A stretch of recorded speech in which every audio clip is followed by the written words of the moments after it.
Never eat the nachos.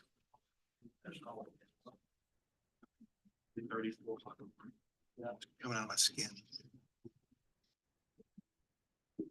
All right, everybody, we'll get started in 1 minute.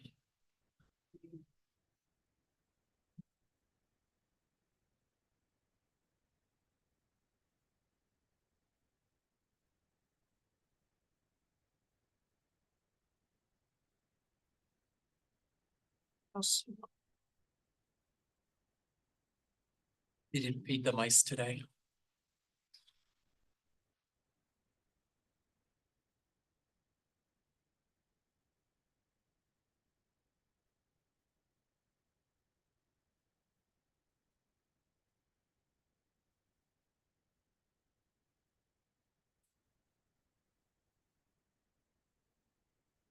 Okay, we can go ahead and start the public hearing. All right, good afternoon, everyone. It is 4:30. I will call the meeting to order. We are going to begin with the public hearing.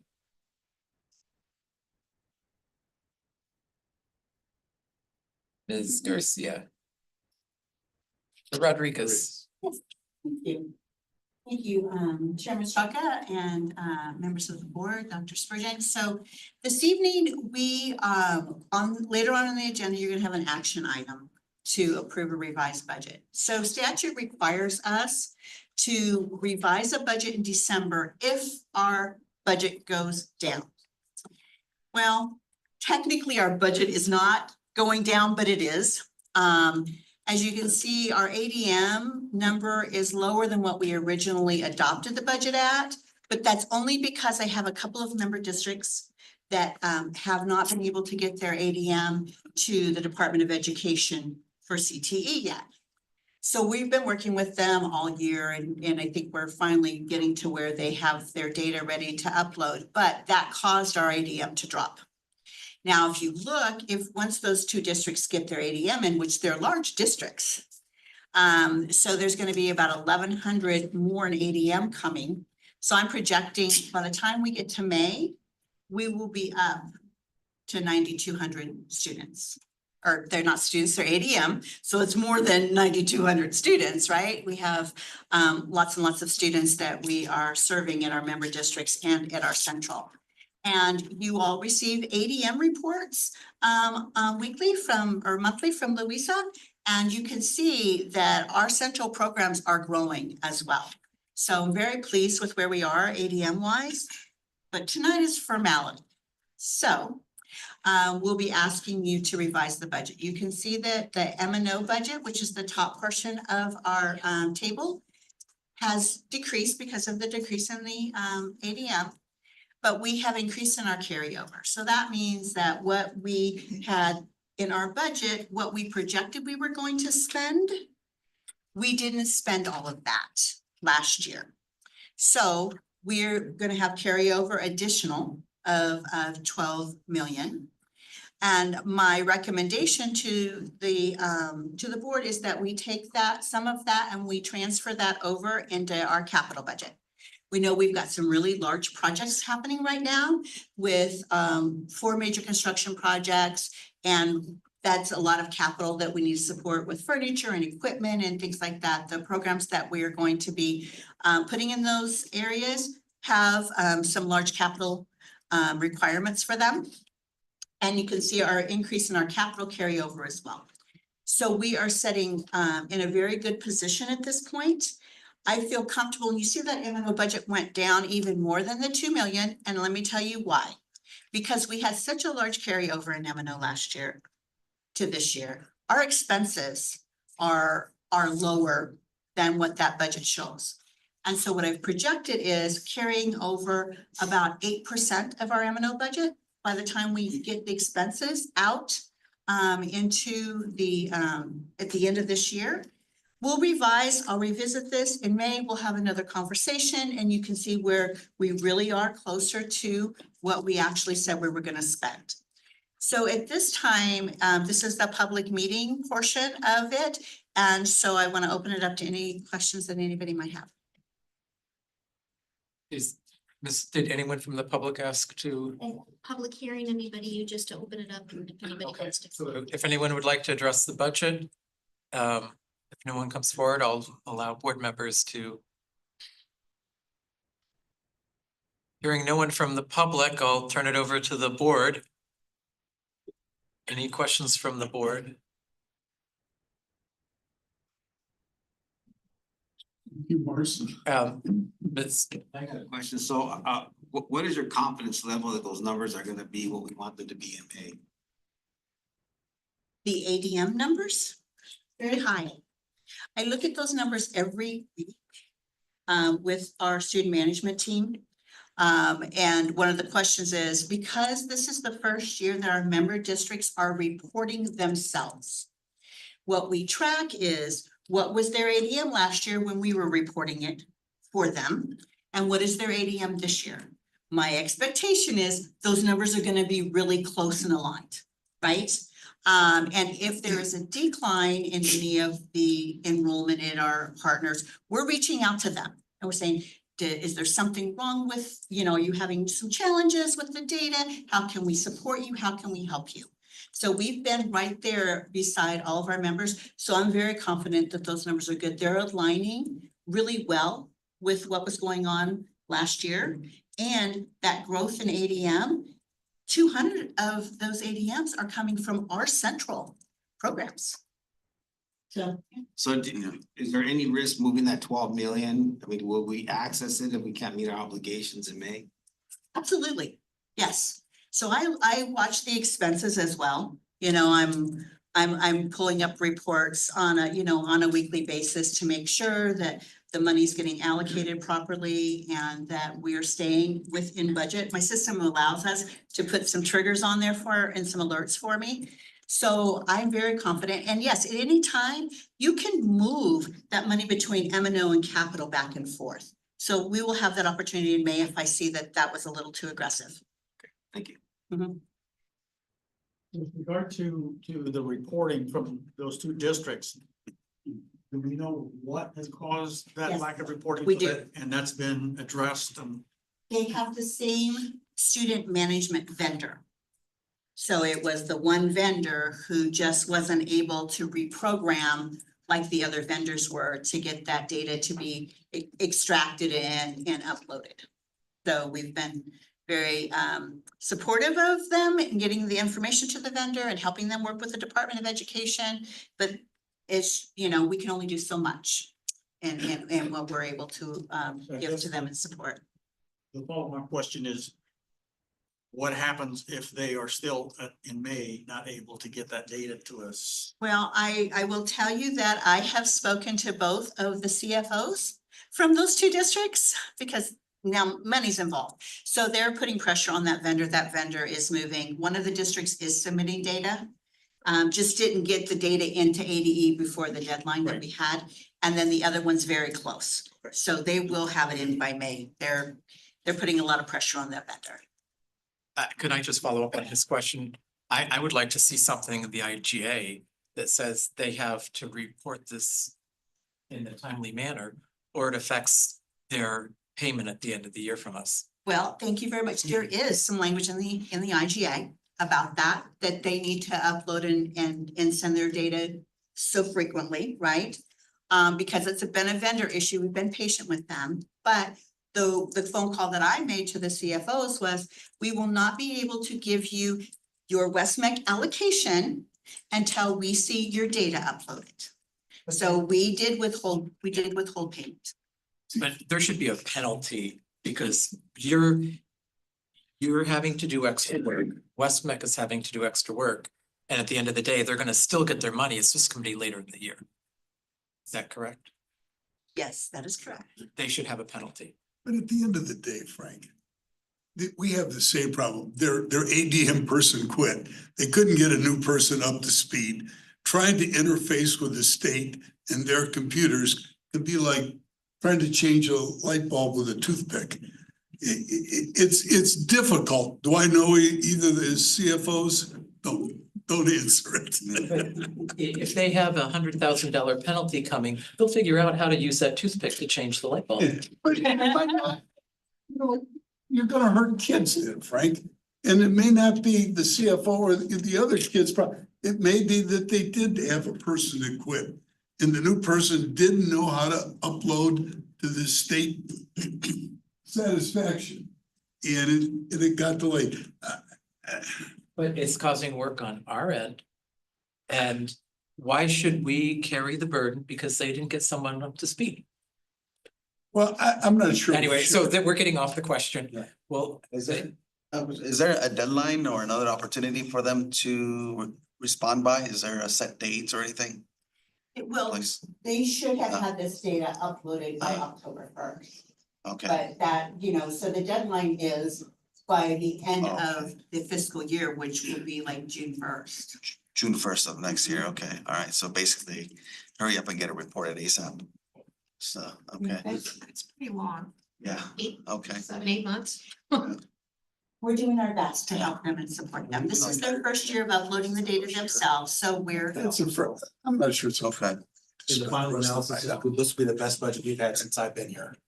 And we have some internal documents where we're monitoring what's been uploaded on a pretty regular basis, and Marcy's number might even be low. Final analysis at 9,200. okay. Yeah, with counting on it.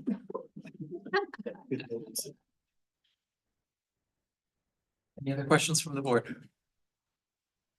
Last call for the public to address the budget. All right. I think we're done. Thank you. Oh, so We're done. on that, I will close the public hearing. We don't need a motion, correct, Ms. Brown? All right. Moving on to our regular meeting at 4:40, I will call the meeting to order.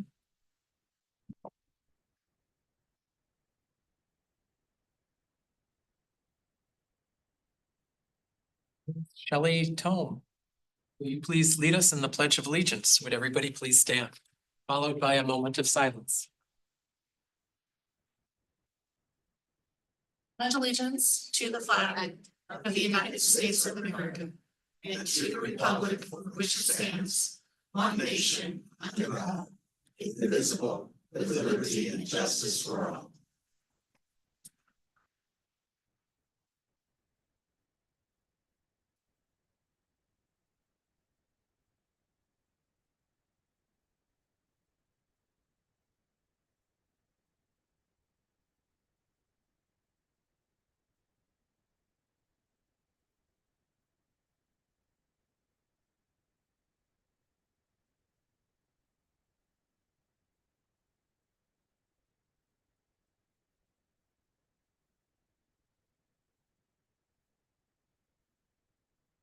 All right, coming back, I'll move on to item number 3. The agenda has been presented. I would entertain a motion to accept the agenda as presented. So moved. I'd like to poll F4. When we get to the. Well, we're gonna have that discussion. Okay, all right. That's not a, So if are you this is. saying we don't want to have the it's not- discussion? Yeah, it's not a, it's It's not a it's not an action item, it's an information discussion item. So you're saying we don't want to, don't want to I have the would like to discussion? pull it to, well, Yeah, it's just discussion. There won't be any action tonight. This is we're gonna do this a month before. The action item to take action won't be till next month. So this is just a discussion on the plan. And we would have discussion. It's not a consent item that would just go be a Alright. normal vote. So there is a motion and a second. Any more discussion? Good second. It was Yes. sent by, It was seconded by Mr. Molina. Yeah. So. Sure. So, Ms. Brown, if you're ready for the vote, I'll call for the question. you have to be on the agenda item. C3, right? Yes, sir.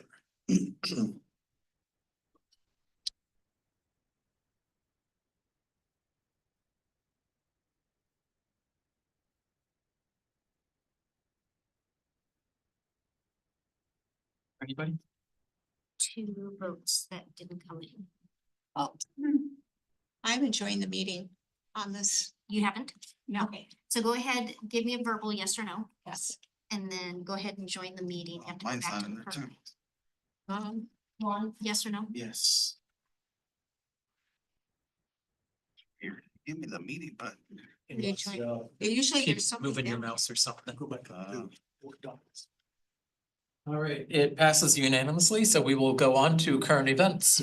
We will start with Dr. Spurgeon. Thank you, Chairman Straka. Several things have happened since last time we met. Things are winding down a little bit since it is December. It'll kick back up again in January, but a couple things I want to make note of. We were recognized with other post-secondary options at the TSMC announcement of their expansion of their apprenticeship program down at the Phoenix Renaissance or the Renaissance Phoenix Downtown Hotel with the mayor and also with the governor. So we were very excited to be a part of that group, doing great work with the semiconductor industry.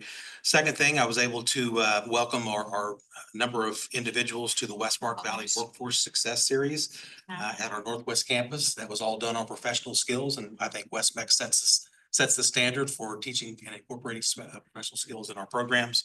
So very excited about that group. And then I was able to today provide West-MEC Education and Workforce Development Committee an update and an overview of West-MEC and the progress that we're making. And again, that went extremely well. Jared, Guy, and I were able to present our career literacy model at the National Visions Conference, which went really well this past week. And then we had a 2024 West Valley Workforce Forum.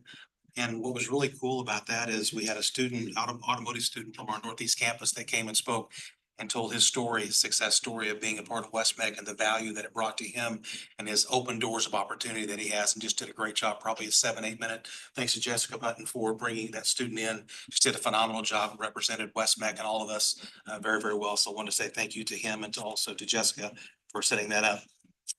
We were able to, City of Glendale has an economic development professional. We were able to give a tour of our Northwest campus to that individual.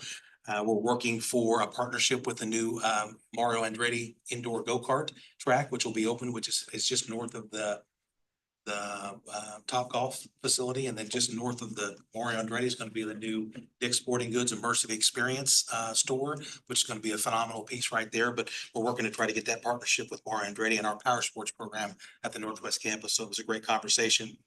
We had one of the national technical sales managers from Denver, the Denver regional office from Toyota, that came to tour the Northwest campus today, and they were looking at the Fiat Chrysler lease option program that we have at our Northwest campus, looking for a new training site for their Toyota technicians. And so we talked about our Southeast campus and would there be a possibility to have some space for their new Western training center at our new Southeast campus. So we're looking at those possibilities, but just a great conversation with Rachel Fry from out of the Denver office. We had our groundbreaking coming up for the Agua Fria Career Academy is going to be January the 27th at 9 a.m. You'll get more information as that date gets closer. And our groundbreaking for the Southeast campus will be February the 25th at 10 a.m. You'll get more information on that as that date gets a little closer. Again, the groundbreakings are a little less populated with individuals. The ribbon cuttings will be much more populated with more folks trying to get the right individuals there for the groundbreaking ceremony. We continue our discussion with Dr. Dennis Tyner, the president of Ottawa University. They are working to start their new nursing program. So we've offered to help them with the use of our facilities after hours to be able to get that off the ground. And so I was able to write a letter for him to send in to get some approval to get that nursing program started. And again, they're really, really excited about this. They only have 2 campuses. One is in Ottawa, Kansas City area, and the other one is here in Phoenix. So they're looking to start that same nursing program that they have on their Ottawa, Kansas campus. So we're very excited about that one. And then we met with Stiefel yesterday, looking at the bond issues and where we currently stand, kind of getting that conversation ready for a potential bond issue in 2025. And so we'll have more information. We're going to probably bring it as first discussion, maybe in March, February, we get some new numbers back. And then in April, we'll bring the item for approval for potentially putting that on the November election. So there'll be a couple, 3 or 4 of you that will probably happen a little bit early. Maybe some of the newer folks, maybe Robert, maybe Ed.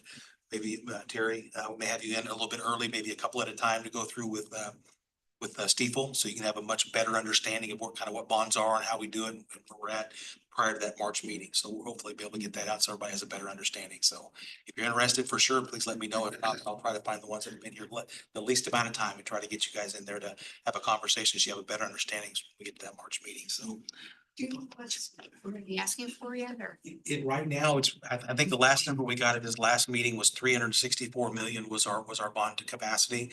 But in February, we'll actually get brand new numbers. We'll have a new assessment and right now we're waiting to see what that new number is going to be so we can determine, what our cap is and what our options might be. So we'll have a better idea probably around February the 11th to the 15th is about the time that those new numbers come in. And again, and then I wanted to make sure that he was available to talk with board members, maybe in sets of two, so that you can get all those questions out and have a better understanding, because the more you hear it, the better you understand it.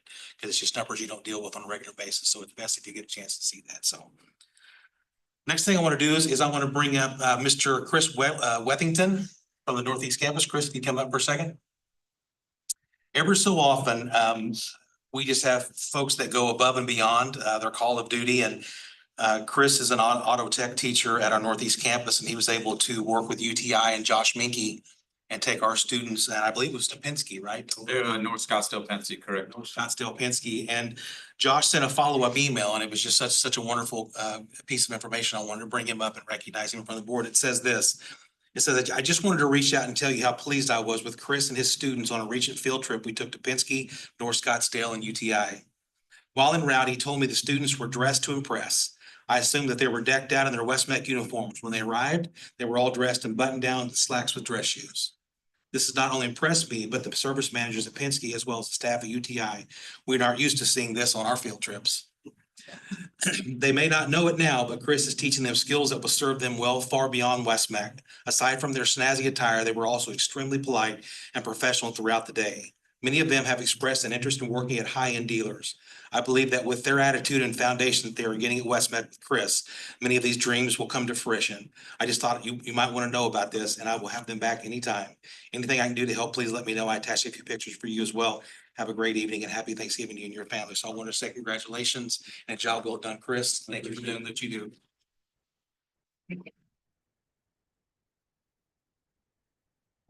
Experience.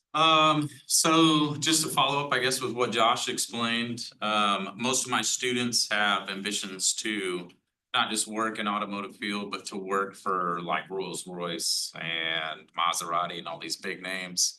And when they first started the program, they thought that that was going to be a long shot, for lack of a better word. And when we went down there and I explained to them the demeanor, the attitude, everything that you have to carry with you from start to finish, on how it's going to actually make a difference or make an impact, we were able to actually put that into place. We did mock interviews 2 weeks later, and a recruiter from North Scottsdale BMW came and he actually hired 2 of our students on the spot. So we took an opportunity to do mock interviews. They turned it into real interviews. They called them back.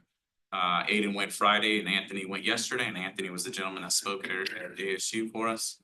And they offered them both positions on the spot. So it was a great turnout. Yeah. Any questions from the board?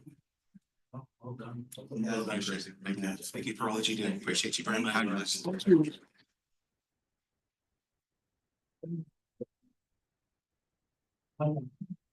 It was on our Instagram, wasn't it? Yes, did that go up on our Instagram? Yes.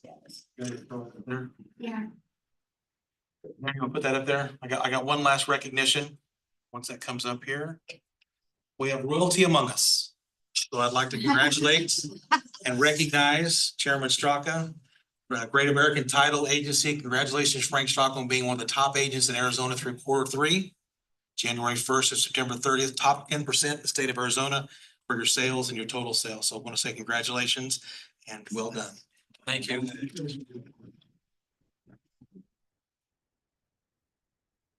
Yes, sir. I'll throw it over to the board. The Visions event that we went to with West-MEC, it was very informative, a lot of great information, hearing from the other states and what they're doing with things like our programs and how they perceive West-MEC in the national level. Of course, West-MEC was a rock stars, the tip of everyone's tongue. Once you said you were with West-MEC, you got the VIP treatment, so it was all good, and I think that it was successful. I think our school is making a difference, and it's becoming very nationally recognized and highly sought after. All right, anyone else? On November 20th, I went to the West-MEC workforce or West Valley workforce discussion. And that was pretty enlightening. I really, in fact, what they were saying is a lot of the people that they get nowadays for interviews, they're lacking in those job skills. So kudos to you for you know, bringing these students all dressed up and ready to go. That's amazing because that's what they're complaining about. I know that doesn't really happen a lot with West-MEC students, but it does in a lot of our schools and stuff. They're not teaching those soft skills, and that's one of the things we wanted to start from. Gosh, from kindergarten, from first grade. There's no time to start those kind of skills. We need to work with these children.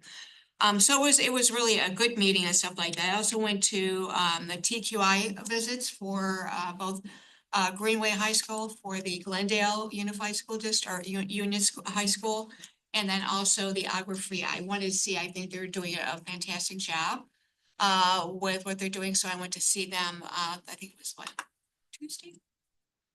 No, Monday. And that was pretty cool. One of the things I thought was really weird, I've never seen anything with having an open concept in your classrooms. So you had this huge room and you walk down the middle and each side are classrooms and they're kind of walled off in between. But, you know, and they said that, you know, that this really helps for the teachers because they can communicate together.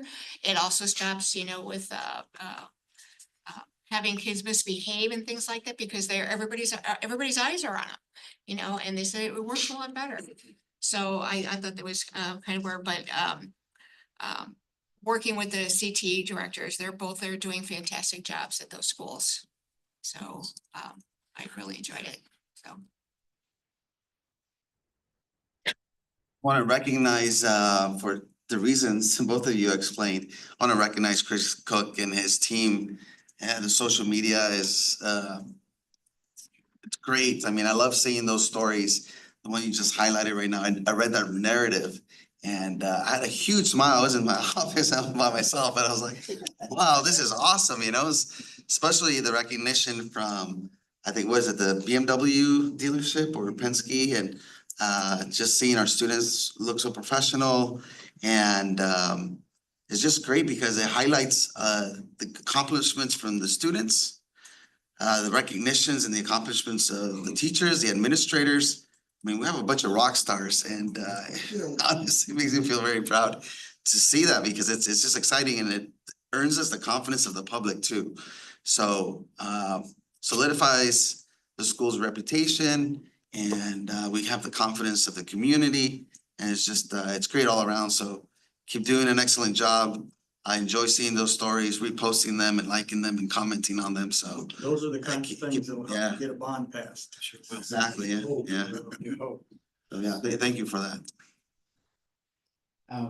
I have, and I'm gonna have to go around the barn to get to the story, but my church has a volunteer event once a year. Everybody who volunteers, they have a dinner for everybody.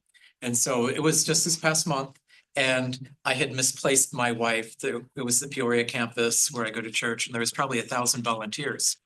But I'm trying to find my wife, and I go by these students.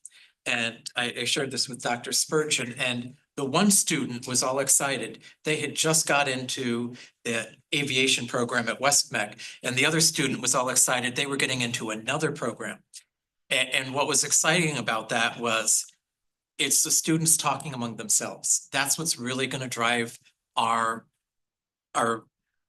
narrative. And because your parents can tell you it's a great program, it doesn't mean anything. But when Johnny, your best friend, is in the program, it's something you got to check out.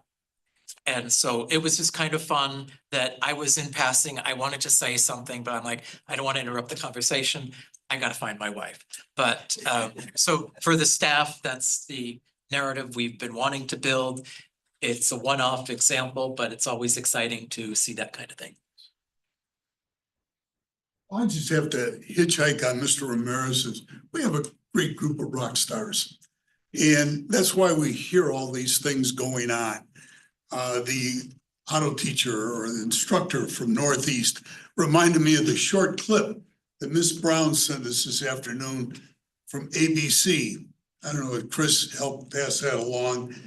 One of our students, a female, has gotten 5 certifications in auto. And her goal is to own her own auto shop.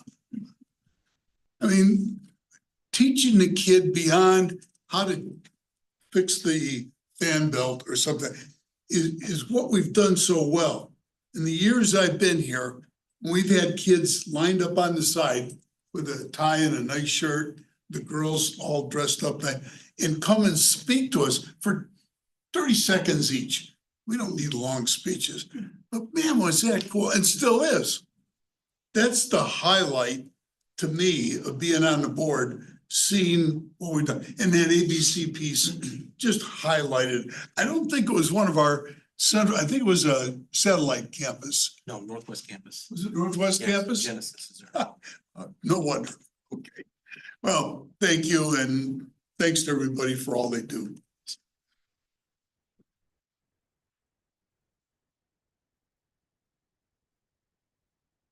Missions.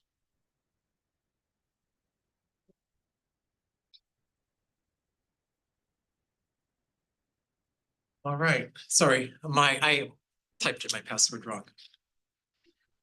I do not have any. All right, so moving on to recognitions and celebrations. Ms. Babiar, are you gonna come forward first?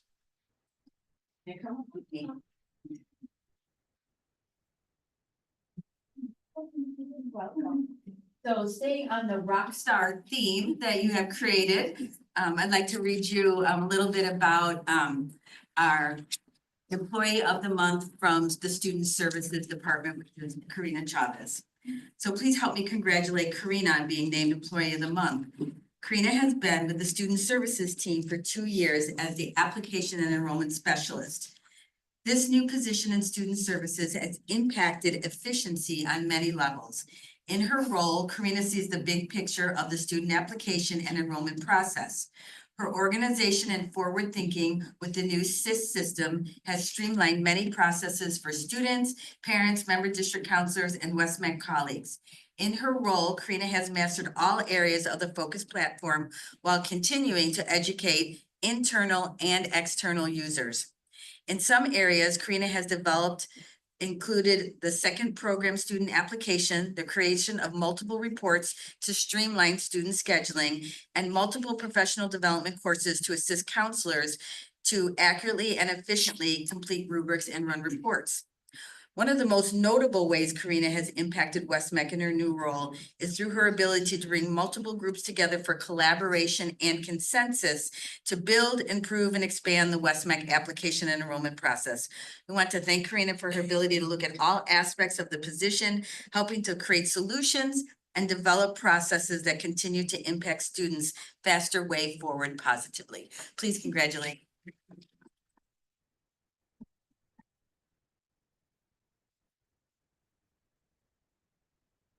It really has been my pleasure to work with Karina. She was hired in the C&I department.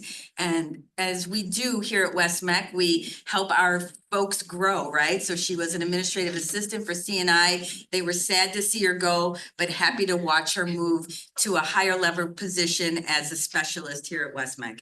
And she has really made such an impact on the process of doing application and enrollment because our numbers keep increasing. It's not a small little process anymore. It's one that has a lot of data and a lot to take care of to make sure that every customer, every one of those students, although I'm not quite sure how they know they got into West-MEC yet, but that's a different story.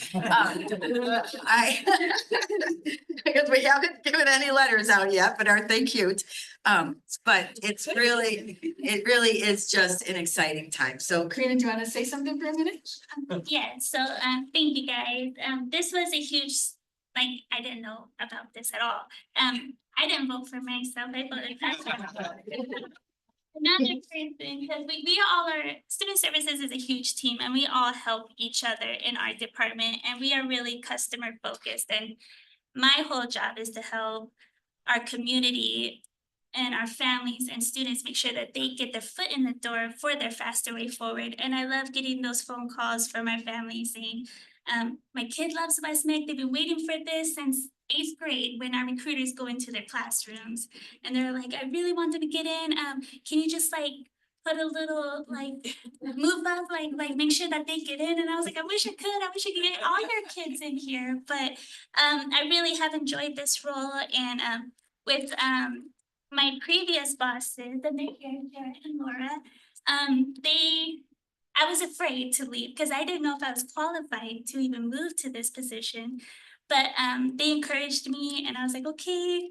Then I went home and talked to my husband and I was like, I don't know if I should do this. And then my husband told me, he's like, you're working 3 jobs right now. He's like, I believe in you. I think if there's any way to make life less stressful for me and you, then I believe in you and I know you could do it. And then Marilyn saw something in me because she hired me, and I'm very grateful. And I'm grateful for this move, and I'm grateful to serve our students because, as we all been saying, West-MEC does set the example for the whole West Valley, and I'm proud to be part of that process. So thank you.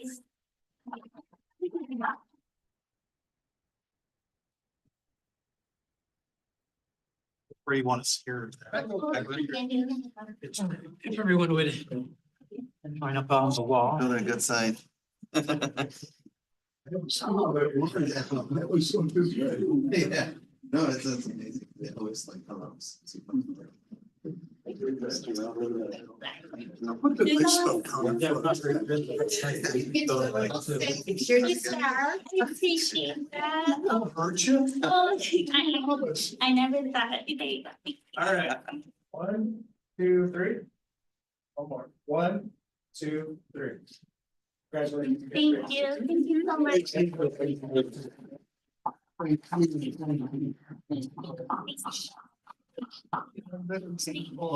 She has the inside stuff. Thank You you. got the Yes. inside stuff for us to show. Yeah. That's the way.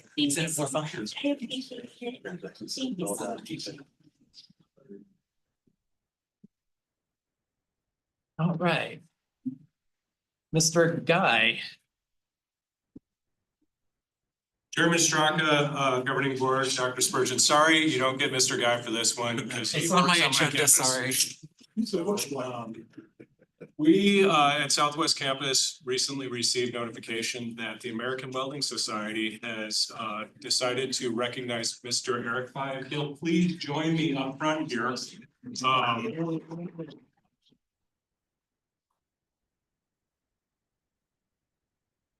What I think is special about this is a peer institution recognizing one of our educators for the good work that he does for our students. If you've ever had the pleasure of meeting Mr. Pye, you'll know that he always talks from the heart, tells you what he thinks, and spends all of his due diligence putting out great examples for the students. He is one of the chairs for the Welding Thunder event, which is a great opportunity for 24 different schools to come and compete. He just always puts it out there for our students and doesn't hold back. So I appreciate you, sir. And the floor is yours. I don't know what to say. Thanks for being here. Thanks everybody. I enjoyed all my years here, helping the welding program move forward. And I can't wait to see our new campuses and see how we're gonna move that forward. We got a lot of ideas, I've been spouting and mouthing off about, so got a lot of new processes, to add to take us into the future, because the 2 areas forward, we don't want to move back, so. I can't wait to see where we go, so. Excellent. I don't have much else to say. Thank you. Let's talk about, well, thanks.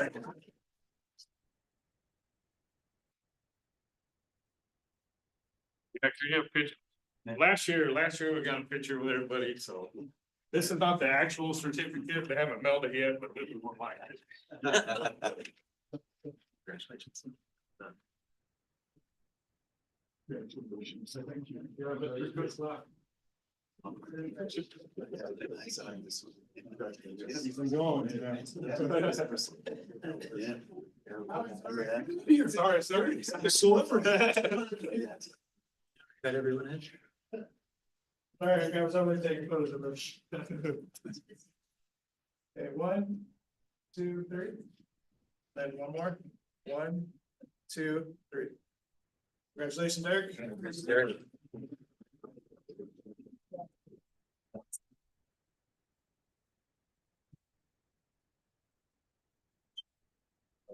Yeah, can't wait.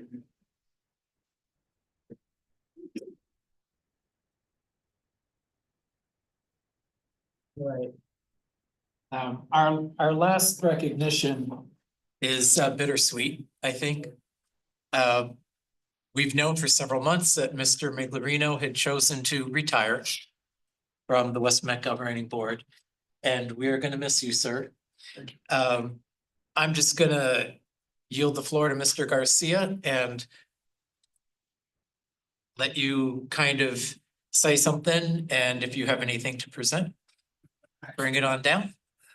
Okay, so Jim, there's not, what can I say? You're leaving the group that you helped mold and grow, and your discussions have always been insightful and incited great thought to argue and to discuss and contrast, which is not a bad thing. It makes us have to think, which is sometimes forceful, but it's good. And I learned a lot from you. You have a very kind heart. You're driven. You see the vision of the school. You've grown it. You're a really good mentor. So as an appreciation, I have all this cool stuff. Who's our Southwest super? He's here. There you go. So the Southwest campus wants to present you with a couple of cool stuff. Oh, thank you. We have a Welding Thunder shirt, as you just met our wonderful teacher. And then this is one of the coveted Southwest Campus hoodies. Wow. And I will point out that there are people at district office who have been begging me for these hoodies, and why they're coveted is when you're traveling, they're nice and lightweight, but if you ever want to take it off, it turns into a backpack. So, which solves the problem of trying to tie it, and I did not do a good job at that this time, but it solves the problem of trying to tie it around your waist. So, But just don't tell him that we now have great grandpa with a hoodie. Thank you. Robert, thank you. Thank you. It's wonderful. Oh, my God. Mr. Molina. Well, as the newest member of the board, up until coming January, I was told about Mr. Miglerino even before I got on the board. And to echo Robert's comments, they said, you're gonna find that he's going to present differing opinions often. And I said, well, that's a good thing, isn't it? And they said, well, yeah, 99% of the time, it's a good thing.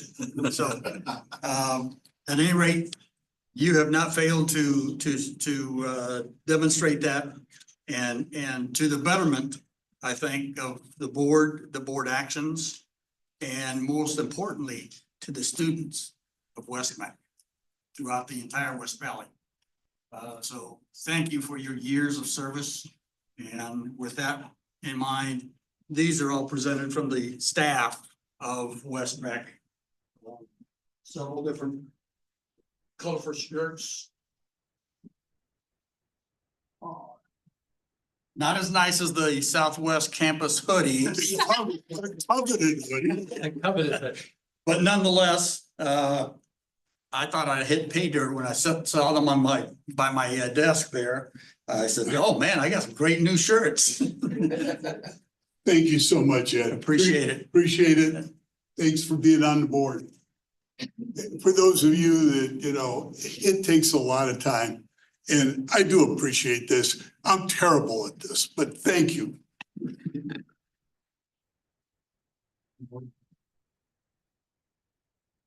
Oh, Jim, it's been a pleasure working with you, and I just want to thank you for all the years of service that you've given West-MEC. You've given it your all, and we just appreciate you so much.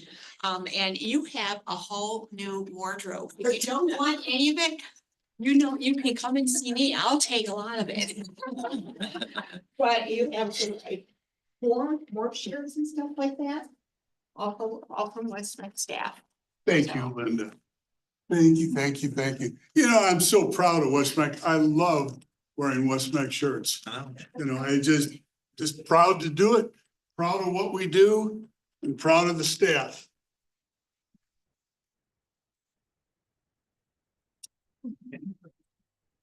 Barb and I have been through a lot.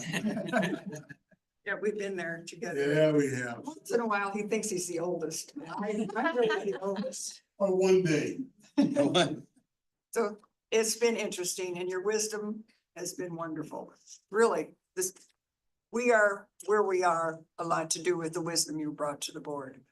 So we appreciate you, but stay in touch. We'll miss you.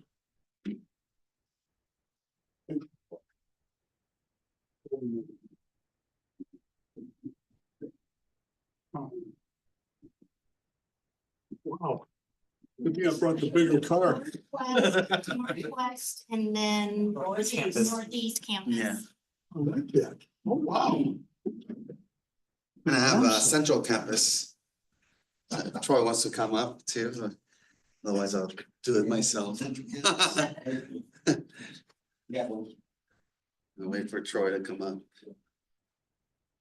Troy, check the bell.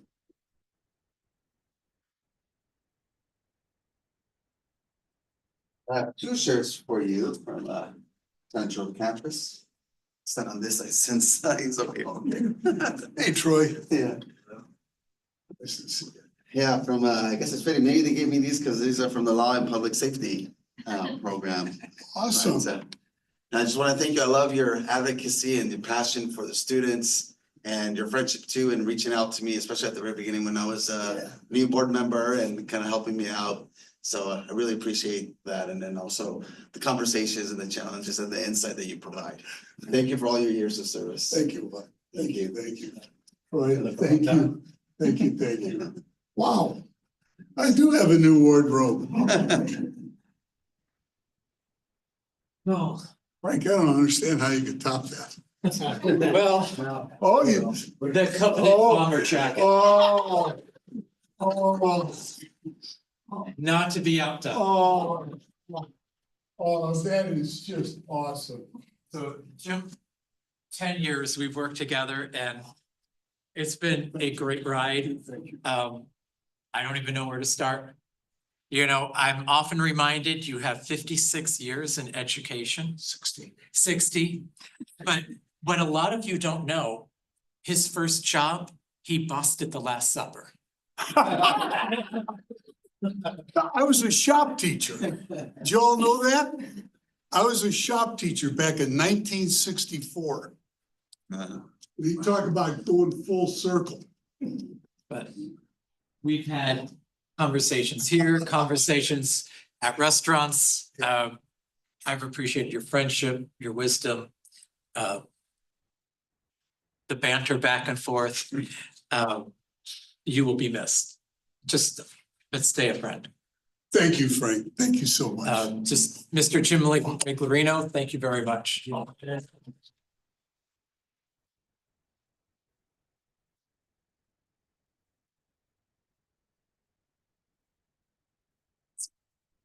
Cookies.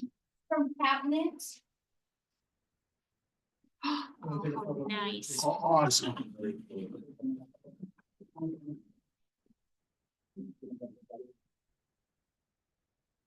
Hey, Chris. Congratulations. Thank you. Yeah, this is yours. Awesome. Oh, wow. You guys are. So glad you're on board. Can we take a photo real quick? Yep. Marilyn, I'm sorry. I did that to you before. It's okay. Get all together as close as possible. You might have to do a second round, sir, if you get up now. Okay. The second row's a good I'm idea. sure. Yes. Well, that makes me feel taller. Exactly. Thank you, Marilyn. Hang out with me, you can always feel tall. Count three. 1, 2, 3. 1, 2, 3. 1, 2, 3, 4. Thank you all. God bless you. Thank you. Thank you. Frank, can I just say a couple of things? Certainly. First of all, just outside of Ms. Rodriguez, most of you don't know that I started in school business way back when I was a business manager. Some of you know that. But I don't speak for a long period of time, so you're good there. But I am so proud of West-MEC. I'm proud of our programs, I'm proud of our students, and I'm proud of our administration. What a great job. Mr. Merritt said so eloquently. It's a community that pays off, and the dividend are the kids. If I've been successful, it's because good people have propped me up. Frank's been here from the beginning. He's been here from the beginning. And there were people before Dr. Spurgeon that helped put this thing together. And they played an important role. Each of you plays an important role. That's why it works. Years ago, before Ms. Rodriguez, I used to teach school business and accounting all over Arizona, from the reservation to Tucson to Kingman. And I gave speeches about intrinsic value and motivation. You can motivate people. You don't do your job, you're fired. But getting that person that has the inside stuff, that just knows. Karina, was it the gal's name? Karina. And Marilyn figured out that she had the intrinsic values and brought her along. These days, most of you know I don't get any big deal out of a new job or being chairman or a new board, but I do get a thrill out of success. And the best success that I can tell you today is West-MEC. Thank each of you for today. Thank you for your thoughtfulness. And I wish all of you the best in the future and happy holidays.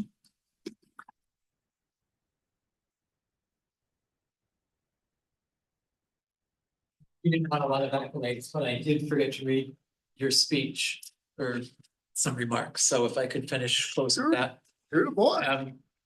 Just Mr. Miglerino, you've been a vital leader at West-MEC. In the governing board since January 1st, 2015, so 10 solid years. Under your guidance, West-MEC has experienced incredible growth, including the construction of 3 new campuses, the expansion of part of the programs at the Maricopa County Community Colleges. You know, your dedication to the fiscal responsibility has ensured that the district has remained financially healthy and very healthy. You just have a passion for career and technical education that's empowered countless students to achieve economic independence, preparing to go into the workforce and giving them bright futures. Your commitment, your vision, your impact on the students has been remarkable for our community. I'm also happy to share with you, Arizona School Board Association will also acknowledge your retirement next week at the annual conference. You will be, if you decide to go, but as part of the ASB Honor Roll Award for your service to the community. And that will be next Friday, the 20th at the JW Marriott Resort. So thank you again for all you've done. Thank you, Mr. Sprague. Thank you.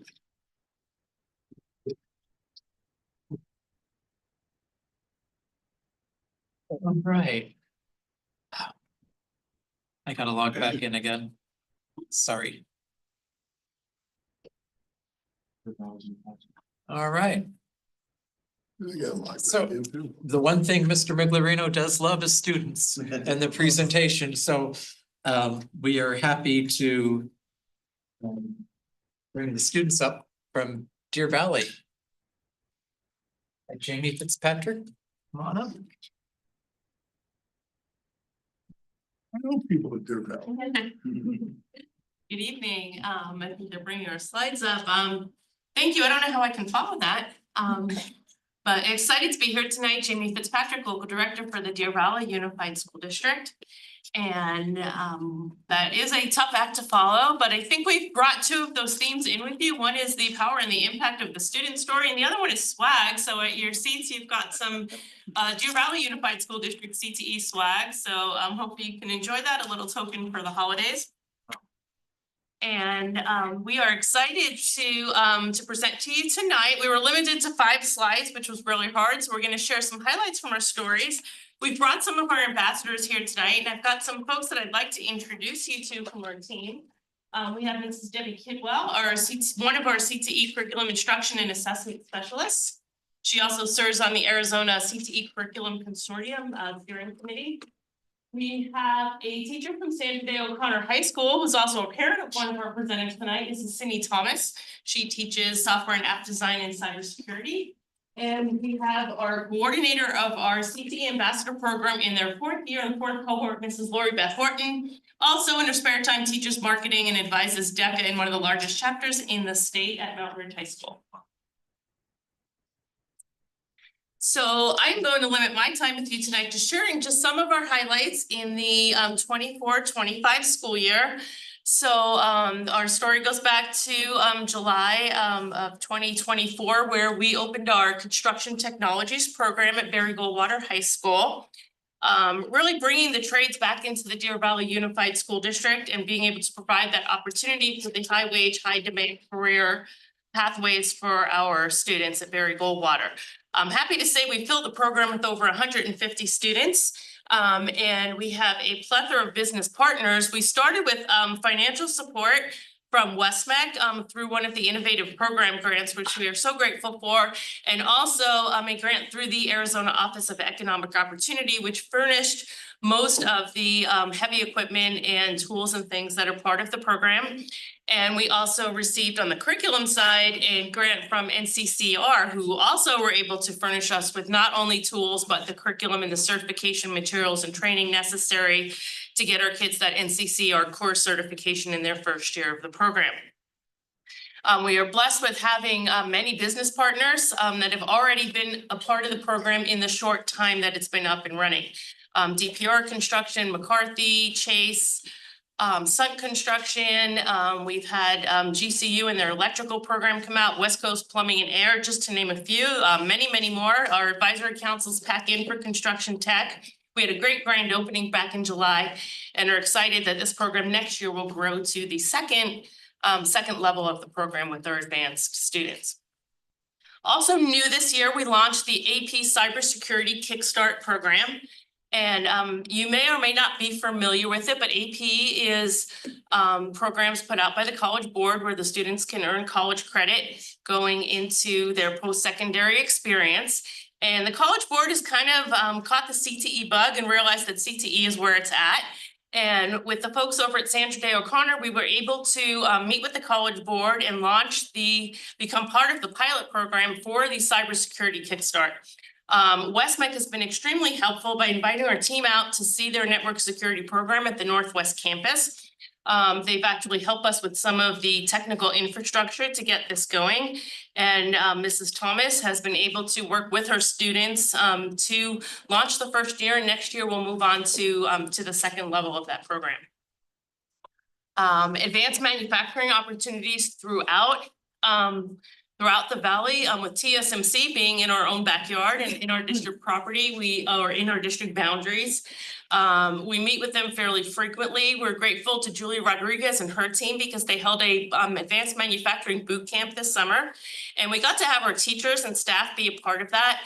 and visit with many of the manufacturers in the West Valley, both on-site and having guest speakers come in, and really valuable in educating our teachers to understand what's happening with advanced manufacturing in the Valley. We are going to continue that with our kickoff professional development on January 6th of 2025 and bring it to all of our teachers on our own site. So we're looking forward to that. Another one of our initiatives is our early CTE initiative for grades 5 through 8. So we're working with business partners like USAA, working with our Education Foundation, and working with our K-8 and middle school principals to be able to get CTE experiences down to our younger students. We work with Elevate Ed AZ in the Greater Phoenix Chamber at 2 of our high schools, Barry Goldwater and Deer Valley High School. And that helps to promote internships and provide one-on-one career coaching for our kids, not only in CTE, but throughout our programs. They do aptitude tests, they have exposure to guest speakers, they do job shadows, and it's really been a beneficial experience to all. Esports and digital communications, we've also began to take a dive into this arena as well. And through a grant through West-MEC, we are working to build a state-of-the-art facility at our district to be able to support the esports program and all the things that go along with it, with the broadcasting, the promotion, the coding and design, and everything that really attracts young people to this program to see how it can lead them into a high-wage, high-demand career. And then last but not least, I will bring you tonight our ambassadors who are going to share their story. So we're going to kick it off with one of our seniors from Deer Valley High School, Nathan Narek, who's part of our software and app design program, also part of marketing and DECA. Hey, Jamie, you forgot to mention, who won esports last year? Sandra Day O'Connor won the League of Legends competition in the state, and we do have the banner hanging proudly in the classroom and in the gym. Hello, everyone. My name is Nathan Narek. I'm a senior from Deer Valley High School, and I've been with the software and app design program for about 3 years now. Let me kind of break down my academic journey with CTE. So my first year, I had AP Computer Science Principles, which correlates with the first year of the CTE software and app design program. And I earned a 5 on that exam. I earned some certifications in Python and web design. The second year, I took AP Computer Science A, which is focused on object-oriented programming. I learned Java and actually earned an industry certification in Java as well. And my third year, I took cybersecurity, earned some certifications as well. There is also in machine learning. And, you know, I'm earning all these certifications, but what's really cool about CTE is that it really shines when it's outside of the classroom. So even as I'm taking these classes, let me kind of break down what was going on outside the classroom. So my freshman year, I was using those skills I learned in my first year of software and app design to develop like actual websites for clubs on campus. And then my second year, sophomore year, I used the soft skills I learned within the classroom to found a technology club at my school, which now has 20 to 30 members. And I really kind of started to kick into high gear my junior year because I actually do research with an ASU professor. And I actually use the skills I learned from CTE to develop models of knots and braids, which actual mathematical structures in MATLAB, which I was able to present to some professors at ASU. And I also won the Congressional App Challenge, which is an app challenge hosted by the state. I used the skills again from CTE to develop a website that allows Arizonans to have some awareness of energy conservation. And most recently, my senior summer, because of these industries I was able to get an offer from Honeywell, specifically in their simulation department. And I worked on the Airbus A350 physics simulation. So I was in there in the math, coding in Fortran. It was just a great experience. I made an impression. I was able to get a return offer, and it was amazing. I'm going to be heading there next summer as well. And I mean, if I could break it down, like CTE, or if high school is supposed to prepare you for college, and if college is supposed to prepare you for careers, then I have to say that CTE is like the greatest shortcut there is straight to your career. So if you have any questions? Any questions? So what drove you to this field? Why coding? Why coding? I have to be honest, it's my father. He's a software and app. So he works in software. He didn't force me into it, but I saw what he was doing. When I was young, I looked at what he was doing, and I've always also had an interest in mathematics. And that's why That's also kind of grown along with the CTE skills I developed from the software and app design classes. So mathematics and where like computer science intersect is where I'm really interested. And that's why I've done research at ASU specifically in those types of things. What's your dream job? My dream job, I'm hoping it's quantitative finance. So you have to take a lot of mathematical data with the markets and everything and then plug that into certain models that can tell you what to do basically. Website design. Website design might be a good person to talk to. It's true. It's true. I have a job for you. Who's, I didn't realize they were still teaching Fortran. I was, COBOL and Fortran were the languages that I learned in 1971, so, you know, and I don't even remember any of it now. It's kind of funny that you say that because when I actually entered the internship, I kind of spent my first week. I mean, it was basic control structures and I had to learn Fortran. And then after I learned Fortran, I had to take the actual code of the physics simulations and start to begin to understand what was going on. But yeah, I was able to learn Fortran on the job. And again, that's just because of CTE skills, because you're learning the skills themselves, but you're also learning how to how to act within a professional environment, how to adapt to your situation. Nathan, a little while ago, I was talking about intrinsic values, where you've got them, first grade. Thank you. I'm telling you, probably the only one here that Matt Heath knows that I hang around with a bunch of people I call the usual suspects. And they're owners of some of the large general contractors in Arizona, businesses. Well, I actually helped some of them start their companies. And they would send me, somebody said, Meg, go to lunch with this guy, tell me whether he's gonna make it. And my batting average was probably 80–90%. You're 100. Thank you, thank you. Thanks for being with us. Yeah. Yeah, I'm very impressed, Nathan. I was gonna say, also, I interned at Honeywell, but that was before you were born. I was hired to do some programming, even though I wasn't a programmer. And they put us in 5 interns. They put us in the storage closet for one of the conference rooms. It was a large room, so hopefully your sitting situation is much better.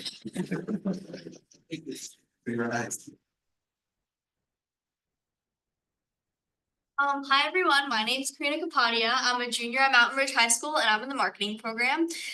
First of all, thank you so much for having me and my peers here to talk to you about our CTE experiences and our experiences in the program. CTE actually only recently entered my life last year when I decided to join DECA. Through DECA, it kind of sparked a interest in marketing and business, so I decided to continue that and I took marketing this summer. I really enjoyed that class, so then I decided to continue that journey and I'm now taking advanced marketing at my school. So within these 2 classes, marketing and advanced marketing, I learned both technical skills in the business world as well as professional skills like communication, collaboration, problem solving, and public speaking.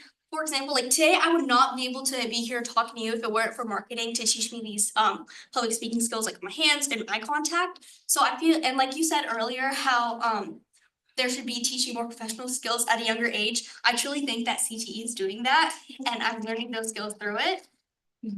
This morning, I actually had an interview for an officer position at my school for one of the clubs I'm in, and I crushed that interview.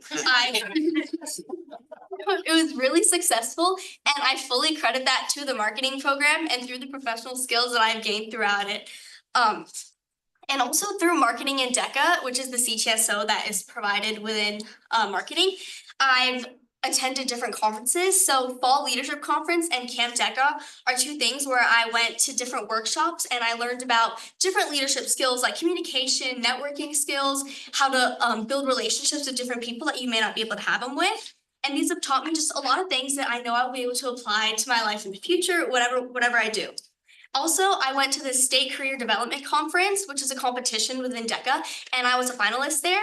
So being a finalist in that competition gave me the confidence to actually apply to be an officer in my DECA club. So I'm currently an officer, and that has given me so many different opportunities to run events, lead events, and just attend different things. So this Friday, we hosted an event called Ridge Gives Day at our school, which is about providing kind of like service around the campus. So we cleaned up different buildings, we helped pull weeds around the campus, we just helped with anything that teachers needed or the staff needed. So planning this event was really, really tough because we had to get, I think there was over 100 volunteers that we had. So we had to plan them all out, make sure that every job had like enough people for it. So that involved a lot of management skills, a lot of leadership skills, and I would not have been able to do that without my marketing classes teaching me all of those different skills. Throughout my like CTE experience, I've learned a bunch of different things, talking to people, like eye contact, how to present, how to meet different people that I would not have been able to talk to before. And these skills will help me throughout life, no matter what I do, whether it's business or if I become a doctor or a lawyer, whatever, I know that I will be successful given these skills.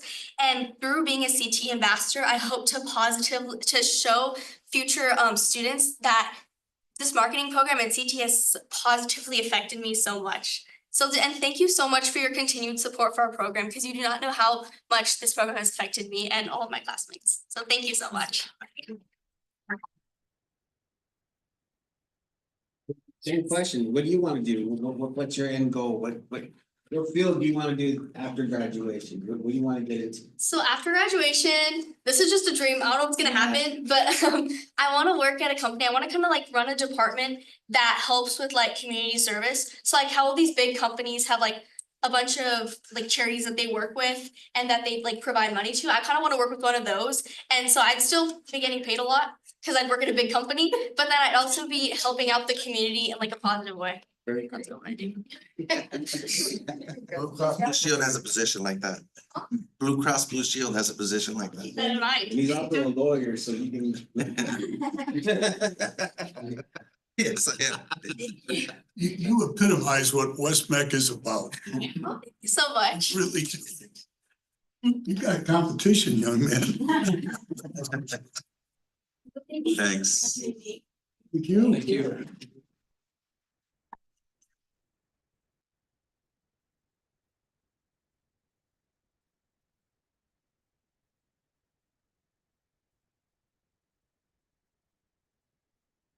Wow, I am thrilled to have this opportunity amongst you guys today and talking about my CT experiences. Like when my teacher, Miss Cindy Thomas, told me that I had this opportunity to share my CT experiences throughout you all, I was ecstatic when I first learned about this. So let me give you an introduction of who I am. So if you guys look around me, everywhere, that's my face. And I'm a sophomore at Standard O'Connor. So amongst the rest of my peers, I'm the youngest. So this way you get to know how an intro CTE kid and how he feels truly.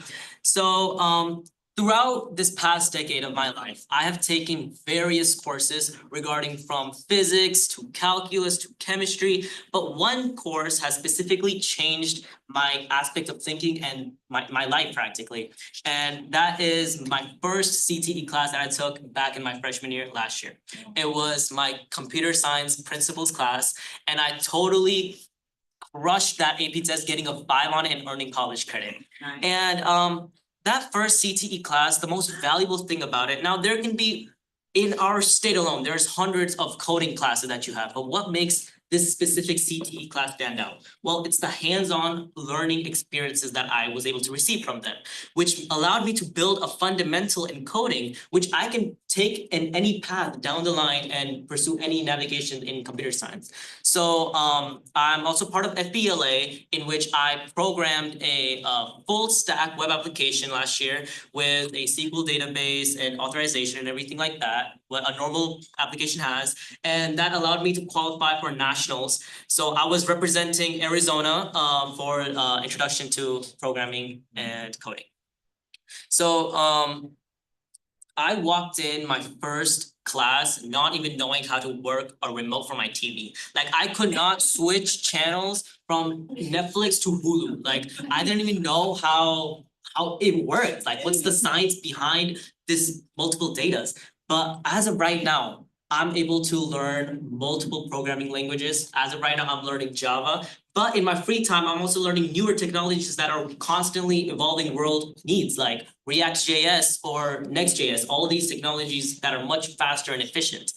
And obviously I can talk about these complex coding stuff like data fetching, routing and stuff like that for hours and hours and hours, but that would bore you all. So let's talk about the social aspect that I gained from this. So I was taught not only the academic perspective, but skills beyond CTE. Well, for starters, you can see right here that I'm here talking amongst you all confidently.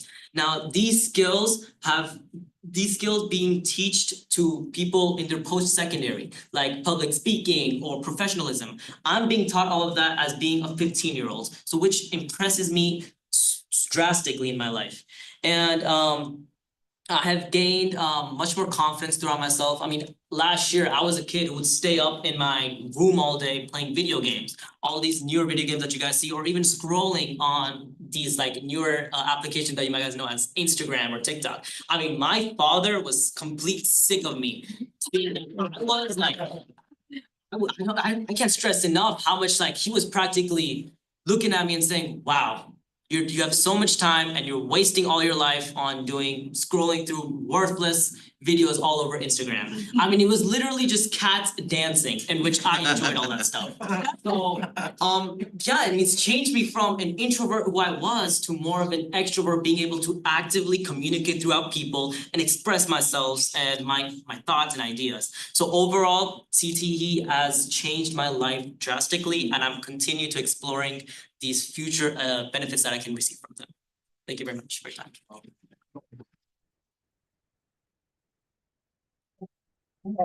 But a different one than everybody else. Yes, sir. So my question to you is what, from your perspective, what do you think is the future of this industry? Computer science? Yes. So, I mean, if you guys have been in touch with technology nowadays, we can tell that there's AI. So that brings the biggest question.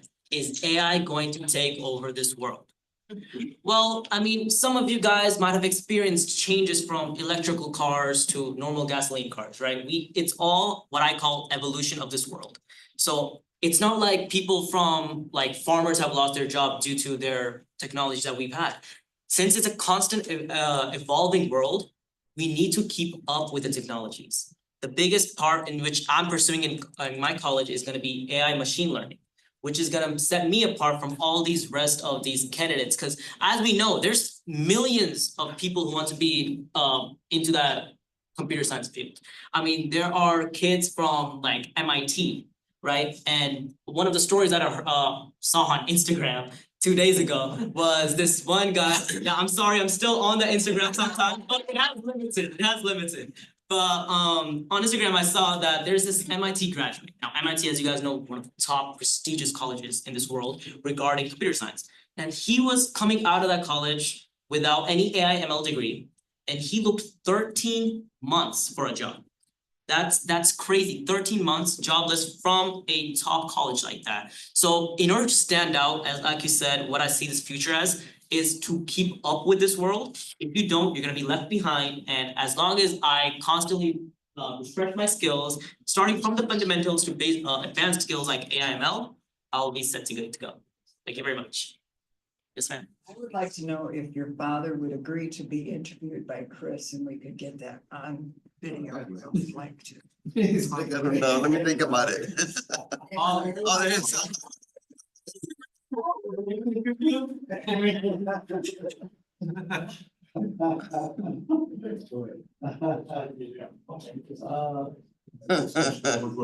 Very good, very good. Thank you very much. I love it. I'll reach out to you, if you're willing to do it, we appreciate it. Yeah, definitely, yeah, anytime, yeah. Because I just love that. I've heard it from other parents. My kid is playing video games. I can't get him to go to, he stays up all night and I want to hear it. Yeah, because video game is not a bad, I would say, right? Because it's giving you, it has both perspective in my experience, because as he mentioned in this page, right? He was playing a lot. Just playing a video game, it's excessive, right? Means you are not utilizing your time. But once a while you are playing a video game, it means you're training your mind, right? In a different direction to think about it. Because video game is a real-time thing, you instantly, you have to think it and react it. So that is also necessary for the students, Because when you going in a conference, talking, because I work for the American Express, and usually at its conference, right, or present something, and people asking the question left or right. Let's suppose I'm presenting a one topic, but they're going out of the topic. You need to think instantly and answer.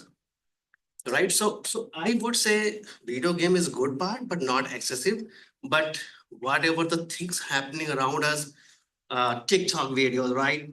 Just your thumb is playing. I think that is not a good because you're not learning anything. Right? Instagram, you're not learning. You're dancing, moving your moves and uploading it and watching moves. I don't is not gonna help. But with study, with education, definitely a little bit while spare time, if you spend there, I think it will help. So that's it. Oh, just real quick, I wanted to know, how did you get into CT? Was it your dad or you sought out the class? Well, okay, funny thing was, the class, it was coding and programming, and when I was like a kid, I saw my father, right? And I didn't know, I was like 3 or 4 at that age, but all I saw was clackety clackety on a keyboard and cool colors on a screen, which fascinated me. And I was like, I want to do the same thing because I thought it looked so cool in my opinion, which drive me to join the CTE program. Congratulations. Yeah. Thank you very much.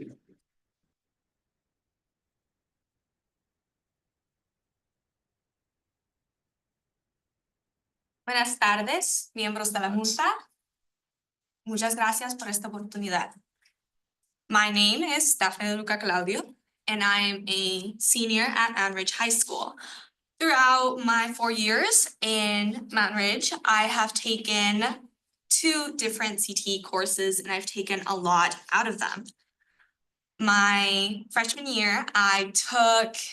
and sophomore year, I took the software and app design course, and I knew I wanted to do something with coding from a very young age because my father is in coding, like has been the trend.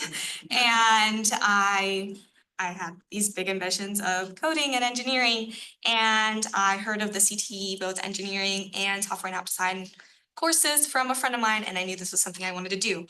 So throughout my 2 years in software and app design, I took both AP courses, AP Computer Science Principles and AP Computer Science A, which, like Ms. Fitzpatrick mentioned, gave me college credit. So when I go into college this next year, I will have those courses already, which I'm very excited about.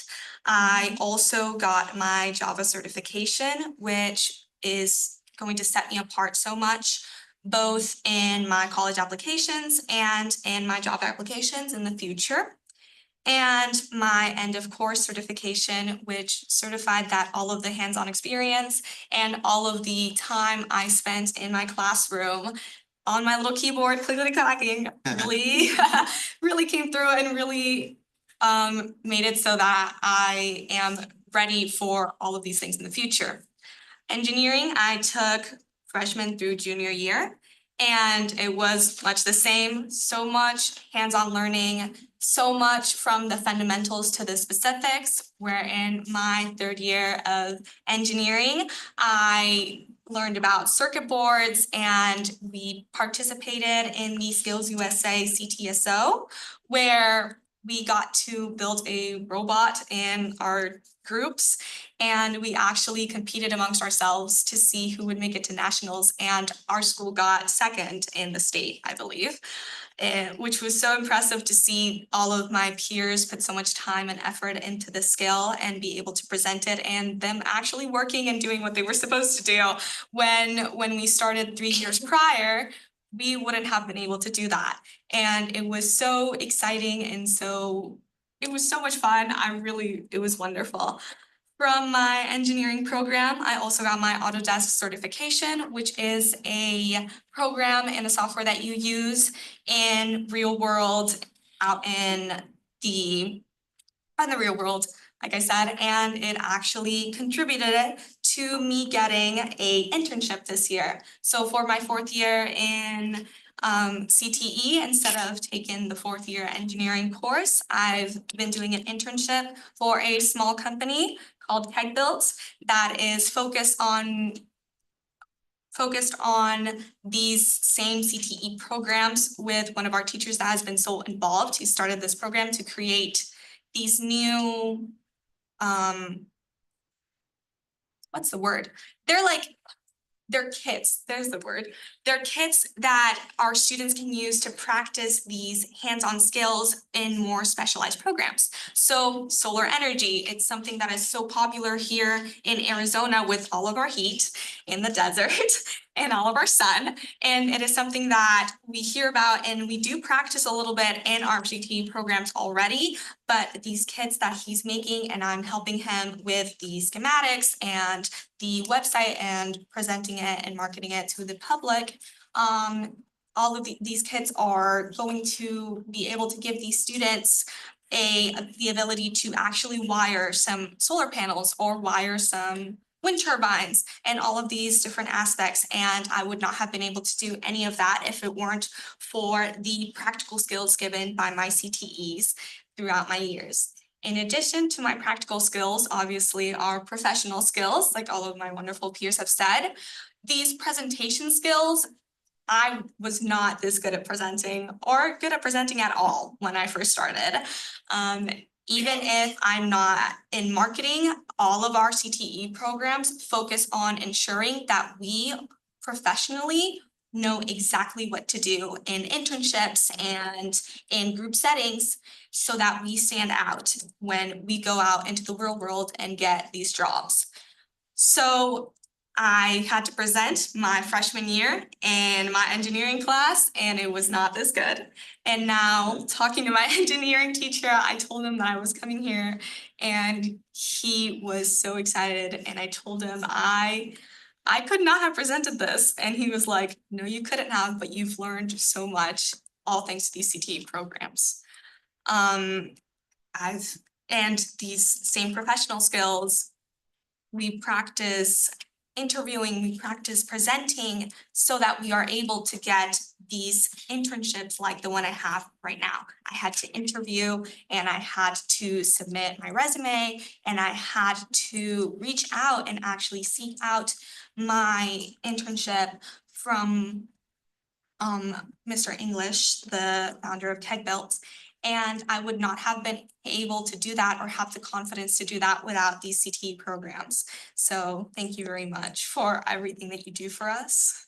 I really appreciate it and I've grown so much in my years here. Muchas gracias.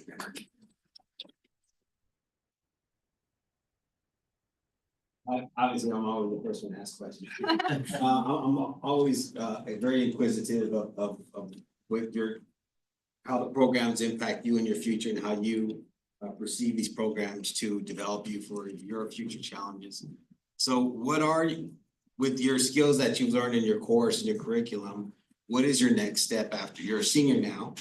So May comes around, they hand you your diploma, you cry, you take pictures, right? Yes. So what do you plan to do after that? So I've applied to various colleges and I want to go into mechanical engineering and eventually I want to make it to NASA and become an astronaut, go to outer space. Yes. That has been my dream since I was about 3 and I found out that I could go to space and I thought that was the coolest thing out there. And it stuck around all these years. So I'm very excited for that next step in college. Now you got NASA or SpaceX, right? So you have Yes. to really too. Very true. Very good. Thank you. Well, that makes 4 wows for tonight. There must be something in the water. If you were afraid of speaking, I'm so proud of whoever brought you along. You did a marvelous job of speaking to us. Congratulations. Thank you very much. Yeah. It was all thanks to these CTE programs and thank you to all of you guys that put all of this effort into making sure our programs are the best they can be. I would not be the person I am today if it wasn't for these wonderful programs that I take and I drive about 15 minutes to be able to take these programs every day because I'm so passionate and I love them so much. It's awesome, man. Thank you very much.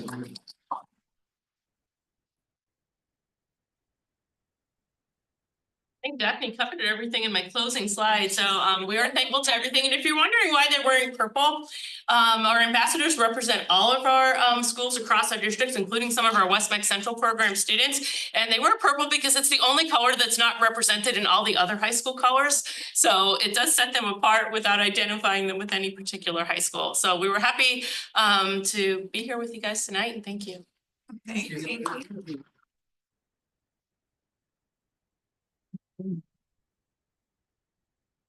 All right, thank you, everyone. That brings us down to campus updates. Dr. Spurgeon, you want to bring everyone through? Good evening, Chairman Straka, members of the board, Dr. Spurgeon. I'm excited to introduce our campus administrators to present to you tonight an update of how things are going on campus. So just so many celebrations we've seen from students tonight is that we've talked about, but just a reminder that that doesn't just happen. All this that you just saw here and on our central campus, this doesn't just happen. It happens because of the adults that pave that way for the students down to that classroom level with the teachers and make that difference. And who sets that tone for us in our central programs is our campus administrators and everything that they do intentionally to guide that work. So they're going to give you an update tonight on some of their goals and progress so far in the year and where we're at on our central campuses. So I'd like to introduce our rock star campus administrators. You try out. First up. How come I'm always first up? Chris, I didn't get a first go. How come I'm always first up? Better alphabet order. So we're gonna start here and obviously we can't get everything on the slides, but we're just gonna try to get, as much as we can and kind of go over what we've been doing this first semester. So for the whole year, our campus goals, we're looking at this 90% certification of high value certificates. We want to do at least 80% of central campus students to earn technical proficiency and show growth in program assessments. We would like to do 93% of central program completers exit with a purposeful career plan. And we also want to do 91% students will pass the AD technical skills assessment. So as you can see, all these goals, a lot of them were in place with, the district goals, Dr. Spurgeon's goals, and we just kind of add them to ours so that we can kind of blend them together. So for the first one, for us, first quarter attendance, we had 48% of our students had perfect attendance. We had 90% of those students had less than 5 absences. So, as usual for all of our campus, including Central, we just, attendance is pushed hard and our kids really like coming here. So our attendance has always been great. We just never get, bad attendance. It's just awesome to have 48% of your student body be there every day. So that was a good thing for us. For a community event, we like to do our trunk or treat. We've been doing for a few years, and we do a St. Mary's food drive also. So we collected 2,000 pounds of food for the St. Mary's food drive. We had about 690 people attend our trunk or treat event, which is a lot of people for as you guys come by our campus. We're just way too small for that, but that is a lot of people that came. So it's been really great for us. We've been doing it for like 4 years and we just been doing really good with that event. Oops, I gotta go back to that, placement, we've been kind of talking for Central Campus, we get all these skill sets, we get all this stuff and we get all the certifications, but we've been pushing about what are we doing about these students who finish? We want to follow up with them. We want to make sure they're placed. We want to make sure and follow up with them to say, hey, where are you? Because a lot of students they leave here and we lose them. So we've been doing a lot of extra work this year of, hey, let's call them, let's email them, let's text them, let's see what we can do to try to get them. And for last year, we were at 92%. I just talked to our career services, Miss Arma, and it's actually at 93% now for our placement. So we're doing really good for that placement, but we really wanted to push it this year just to kind of follow up to see where our students are going and what are they doing after they leave us. And hopefully they're out there, working. For industry engagement, we really wanted to push for our advisory council to try to increase those. And I don't know if it's because we've been here for a while, but we were really good at advisory councils, and we kind of slacked a little bit, lost some membership. So our goal is to push that. So for this year, we have increased 3+ for every advisory council we have on campus. So that's a really good goal that we pushed for, and it's done us good this year that we've actually are starting to increase and get that in our campus. Our challenges and opportunities for us is safe environment for teachers and staff. I mean, you know, we've never had any issues here at West-MEC, but we're always looking at that, always making sure that we're creating that every student that comes to our campus feels safe, that they feel okay, that we can be here. They can hang out, they can do whatever they need to do on campus. So we're trying to push that really for teachers and staff and students to make sure that they always feel safe on our campuses and that we're always taking care of them. Recruitment, retention still is tough. You know, we're just trying to, with industry being so great, it's just tough to get good teachers, and we're always looking, but we're just trying to keep them, you know, kind of keep that staff here because, you know, a lot of staff members are looking out there what they're paying out in industry compared to what we're paying. And they're like, hey, I'm teaching kids, I'm doing this, I'm doing this, I'm dealing with parents. I can just go work an 8 to 5 and make more money than I make now. So we're just trying to make it easy for them, make it rewarding for them, and try to keep them here working for us at West-MEC. All right, any questions for? Yes, sir. Recruitment and retention of staff. You mentioned that it's getting challenging. What's your vacancy right now? Or do you have a lot of positions open? No, we don't have any vacancies, but I think, well, it's kind of a catch. For high school, we're pretty solid. For adult ed is where we kind of roll through people. Adult ed, okay. A lot of it's because it's evening, so it's trying to get those guys to come work in the evening. So right now that the retention or the recruitment's more for adult ed, trying to get those teachers in place. Retention is more or less for everybody. Is it your opinion that pay would be something we could look at, or is it hours, or what do you think the pitch point is for that? Yeah. I think, and me and Mrs. May just kind of talked about this, about do we go to adjunct? Where they would be just like teaching at a normal college. We pay them, you know, let's pay you $70 an hour to come teach our class. And that's more because right now, you know, our fees, like, I think it's $32, $35 an hour for teachers for adult ed. Well, if I'm working 8-10 hours in industry, I'm not going to come work 4.5 hours teaching aviation for $30 an hour. So that doesn't make any sense. I'm better off making the overtime at work. So I think we're trying to figure out how can we do adjunct, or how can we increase that sub pay? And then if I can have 6, 7, 8 teachers that are just doing class after class, you know, different classes, not the whole program, I think it'd be better for us, and we can obviously keep more teachers on staff that way. I mean, rotate it through like a normal college would do. I would say, like, you know, Challenger would, or you know, GCC, who has all these adjuncts that just come and teach a class here, a class there. And looking at different ways to do it. Yeah. What do you see the difference in when you talk about the placement? You got 24 placements for the central campus, 92%, 93%, I think you said.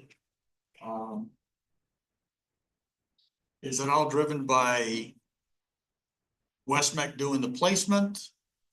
Or are we looking at recruiting from industry? A push and a pull perspective. As in what our number looks like, or how do we increase that number? I think it's a little bit of both. I think it's getting more connection with everything in industry. So like for us, we try to bring in as many people from industry to come talk to our students. And kind of do like, this is how we hire, this is what we're looking for, this is what we pay, these are the shifts. We try to get that industry people in so kids kind of know what's out there. So that's kind of a lot of it is. So a lot of that we're trying to bring people in, and then now we're trying to do a lot more field trips to take kids out the industry. The biggest push for us right now is that when they see people come in and they say, hey, you know, you get your cert, we would hire you and you're going to make this much. And that's what's getting kids to push. I think a lot of it is just like you said, push and pull. It's kind of like, what do they have to offer, and what do we have to offer, kind of thing. Mr. Molina, there's West-MEC sets the standard for the placement rates and how well we find our students and determine where they are. We spend a great deal of resources and human capital to do that, and not many others. In fact, I don't know that anybody can see them close to us. So that 92% is. No, the percentage is very high, but the only little things. It's, we don't, in my opinion, we shouldn't rest on our laurels that that's great, and it is great, but let's always be striving to, let's get to 92.5 or 93.5. And some of that percentage, I think, maybe 2 to 3% is not being able to contact the students. They just kind of disappear. So that's kind of why we've been trying to push, hey, let's do these different things to try to keep in contact with these students when they leave, and to say, hey, we need to just, even if you get a hold of them, they say they're not working, at least we got a hold of them. But I would say, 2, 3, 4%, they just vanish, and we never get a hold of them to see what they're actually doing. Thank you. Thank you. Thank you.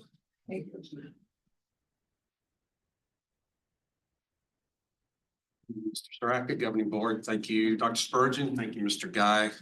My name's Davis Warnick. I'm blessed to be at the Northeast Campus. I'm blessed to be tolerated. A lot of what you hear will be echoed, but I know I'm often not sure of my path, but if I'm following the great Gabolden, then I feel very comfortable in the path that I'm currently choosing. So career literacy, 93% of students, you can, again, it's an echo of our district goals, and that's a good thing, because then we're tightly aligned, and that gives us clarity, and it gives us purpose and a target. On our campus as well, we're talking about professional skills rubric, and the conversation recently is, because I've had that, I've wrestled with it, and professionalism and professional skills. There was a term or a phrase years ago, or that I've heard throughout my life and my many decades, is same but different, and I never understood it. How can it be the same but different? But I've landed on this: professional skills, professionalism, and professional skills. They're the same but different. Professionalism, we're talking about attendance and showing up on time and looking the part and getting the job done. But then we're talking about those professional skills: teamwork, collaboration, communication, showing those leadership skills. So we're looking to marry those. Our teachers, we're asking them to give that feedback to their students, because they want to hear from their instructor. Where am I? We know their attendance, we know their tardies, we know if they're showing up prepared or not. It's captured in the grade book. Are we giving them that feedback for the professional skills that our industry is absolutely raving about? And we heard that tonight as well. And it was a product of our Deer Valley students. You can see them, the intrinsic value that Mr. Marino. Touch points in communication, trying to get, attempting to get from our vast net, our parents, as opposed to perhaps your neighborhood school, getting our parents to come on our campus and engage with our students in what they're learning, not simply our facility and the wow and the information and program information, but really get dirty with their student and understand what they're learning. And the feedback from parents is, I had no idea. And that's why we do it, so that you do have an idea and you can share that idea with others. And then our instructional focus as well continues to be chunking that content. We have master brains teaching, and we have novice brains receiving. So how do we have that? How do we marry that dichotomy? We've we've wrestled with and stumbled upon. Most of my life, I've stumbled upon things. I'm a professional stumbler. Be able to do learning objective.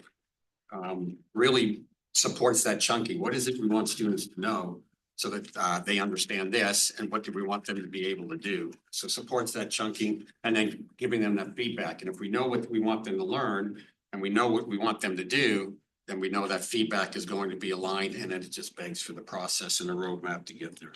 Our goals, career literacy right now, we've met, Ms. Casillas and I, our assistant principal, have met with all of our second-year students and first-year students to start developing that purposeful career plan. So we plant that seed early, but that work is absolutely a product of the instructors in their career tree lessons, as well as our career coach, Mrs. Calhoun, does an awesome job. And we're blessed to have two very strong and beyond competent guidance counselors in Ms. Hook and Mrs. Ventaco. So everything's supporting that. And then we'll visit again in January just to see, I say I want to do this. Are you working towards that? Absolutely. Or are your behaviors here and your vision there? And are you falling into love? We don't want to fall into that trap of the idea is always more palatable than the actual action. And that's a trap we want to make sure our kids don't fall into. Credentials right now are at over 76% of our students have earned that, or 24-25 completers will be completed to earn that high value credential. We've got the 91% and the 80%. We're trying to avoid just an autopsy at the end with the results, but to be able to do our best to monitor the progress towards that. We capture that, or we attempt to capture it, or at least I think we capture it in our post meetings where we talk about scope and sequence and alignment and grade books as evidence of student learning. Professional skills rubric, we talked about professionalism, professional skills, touch points and communication. Right now, we have 8 out of our 10 programs have actually had an event or have one scheduled, planned, and calendared. And I hope calendars is an actual word. So we are moving that forward too. The goal is absolutely 10 out of 10. And then chunking with the know, understand, be able to do learning objective. If we start there, what do we want students to learn? How will we know they learned it? That's the meat right there. And then we can get creative with the process. We are staying the course, but trying not to stagnate and do that balance, because in education, oftentimes it's something new all the time, and staff and instructors who are the boots on the ground for us and really the backbone of our organization want to avoid this too shall pass mentality. We want them to buy into it. So, but again, we don't want to stagnate. So challenges, alignment between industry credential, ADE standards. You know, the idea is that it's all aligned. That's not the reality. There's the nuances in all the program are challenges for everybody, and certainly for my colleagues who are way smarter than I am. Opportunity with our new programs. We appreciate the board support and the vision of Dr. Spurgeon and our district leadership with advanced manufacturing and welding, EV, hybrid, and construction. You know, it's not just empty dirt anymore. We're making progress, and that's awesome to see. Challenge with grade books as evidence of student learning. You know, what does an A mean if it's, I don't want to say polluted is probably not the right word, but if it's participation and completion, that's different than content competency. So what is that evidence of student learning, and analyzing that? If we pull up 10 assignments in an instructor's grade book, how many of those are really evidence of student learning, and how much is practice and completion? And there's a place for practice and completion. And I don't know, I've landed on the 2-to-1 ratio, but that's certainly not Marzano research or anything. It's just a simple mind trying to wrap his head around something that he thinks is important. Professionalism, professional skills. Opportunity there is to disaggregate those grade books and really say, hey, this is content knowledge in that grade book, and finding that balance. The challenge is increasing demands on the teachers. We're blessed with an absolutely wonderful staff at Northeast Campus, and we're very appreciative of them. But that also provides some innovation for us as well. Let's start doing things a little different and work harder and smarter, but also being creative and get those creative juices going. So again, stay the course, but do not stagnate. So I thank you, and I would advise no questions for me, and moving on to. Clarity, I didn't see any. That's what you're saying. I got a question. No clarity over there. I know. So the credentials, 68%. Now, are we talking about 68% of the total count of students that are eligible for the credential to be a completer, or are we talking about we'll get the other percentage towards the end of the year? We'll get the other percentage towards the end of the year. Last year we were at 98%. This is just like because we're right. And the nuances in the program, for example, pharmacy will not take their test till the end of the school year. Now, we've made some advances. It used to be, it was really had historically been in the summer, so you're playing catch up there. But the students have to be 18, they have to be on, close to or having to be a high school graduate. They've loosened those rules a little bit. So pharmacy will not do that till the very end of the year. So that's certainly one program whose numbers are low. And then there's also another credential for them as well that Ms. Stewart pushes back, but finds it better to be in the second semester. I keep trying to twist her arm to do it in the first semester just for numbers, but that's a bad reason. So I fully recognize that's a bad reason. Thank you. I appreciate that. Awesome. Thank you. Sandina? Like that best. Well, very well,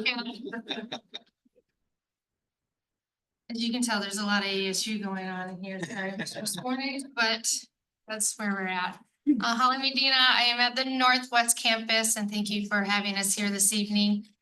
Campus goals at Northwest, we have a leadership team that meets once a month, and we start to meet during the summertime to kind of look over our data and kind of look at the culture of the campus and some areas to focus on. So most of our areas that we want to work on as a school also implement into working towards the superintendent's goals and to increase those. So this year, our leadership team, which consists of administration, it consists of our counselors, teachers, and teachers of all levels. We want to make sure we get a brand new teacher in there so they kind of have a say into what is happening, as well as our veteran teachers, as well as our classified staff. So those that work around our campus have a say as to the culture and what is happening on our campus. So we meet to come up with our campus goals. One of them was our discovery meetings. So our discovery meetings with our counselors, we're looking at 40% of 1-year and first-year students will participate in a discovery meeting by the end of the school year.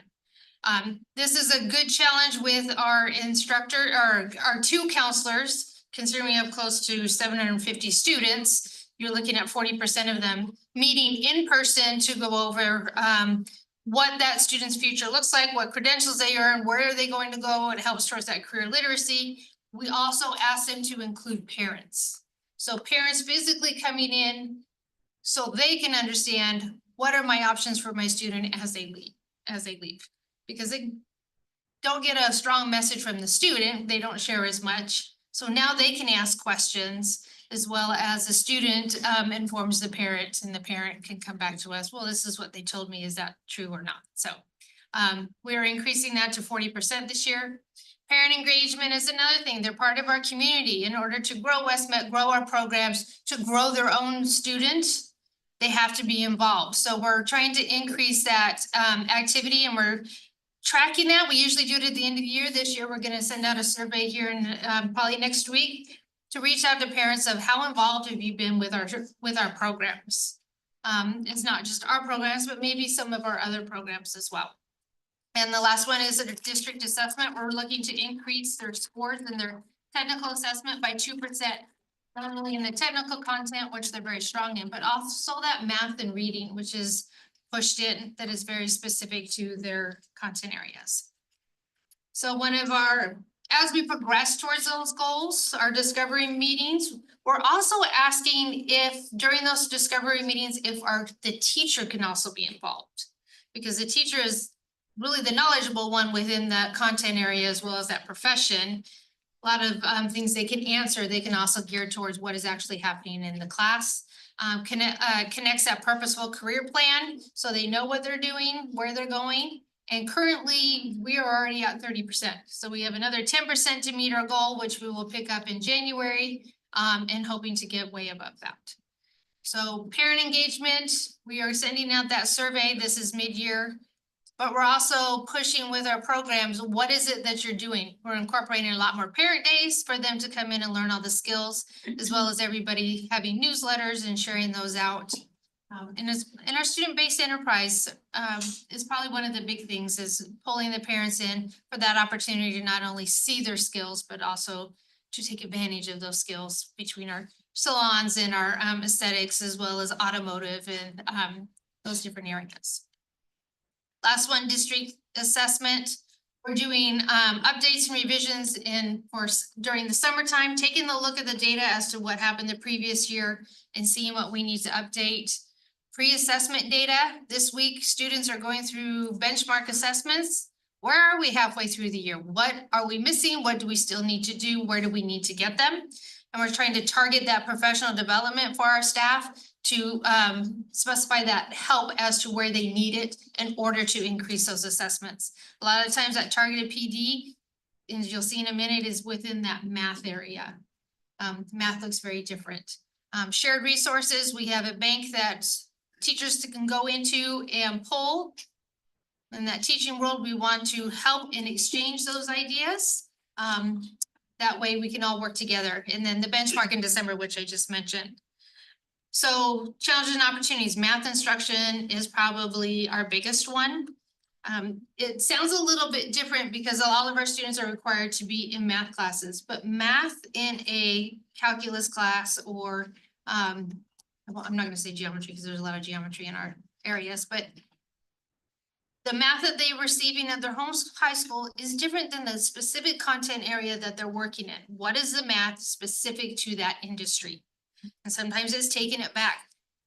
It's amazing how fast, or conversions. I'm gonna just say conversions and decimals. That is probably in fractions, students just, it's one of the hardest things. So going back, but it's also taking our instructors and going, you have to teach math. I don't know how to teach math.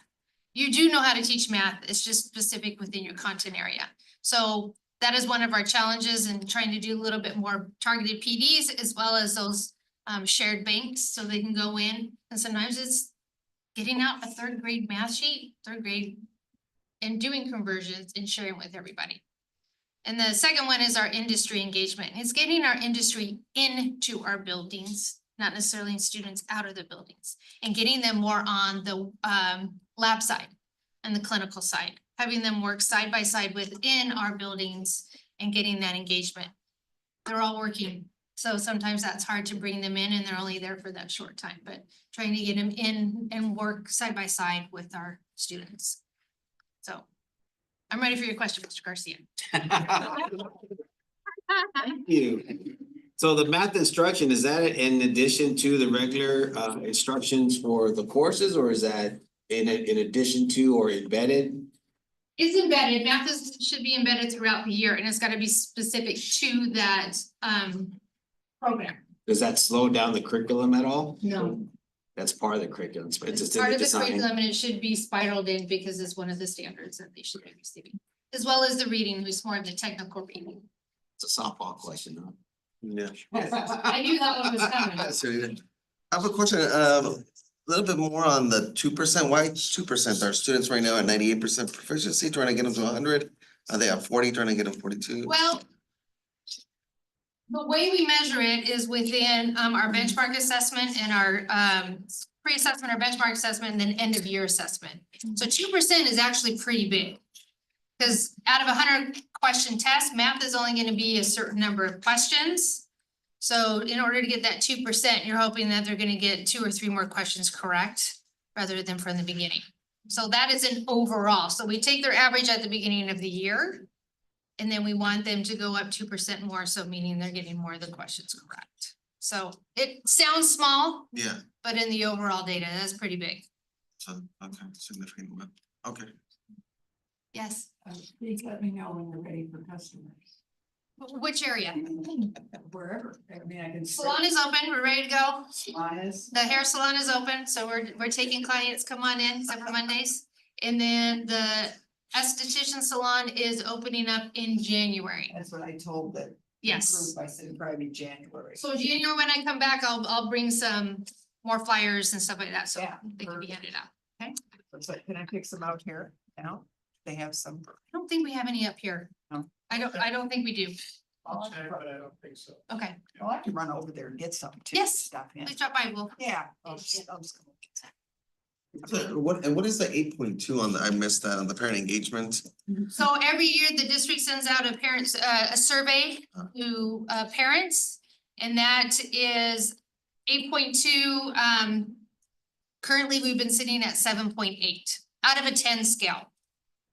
Okay, The parent gives a as to how they feel their engagement, that is our lowest number. And that's what we wanted to focus on to bump it up to 8.2. bump it up to 8.2 out of 10. Is that like a net promoter score?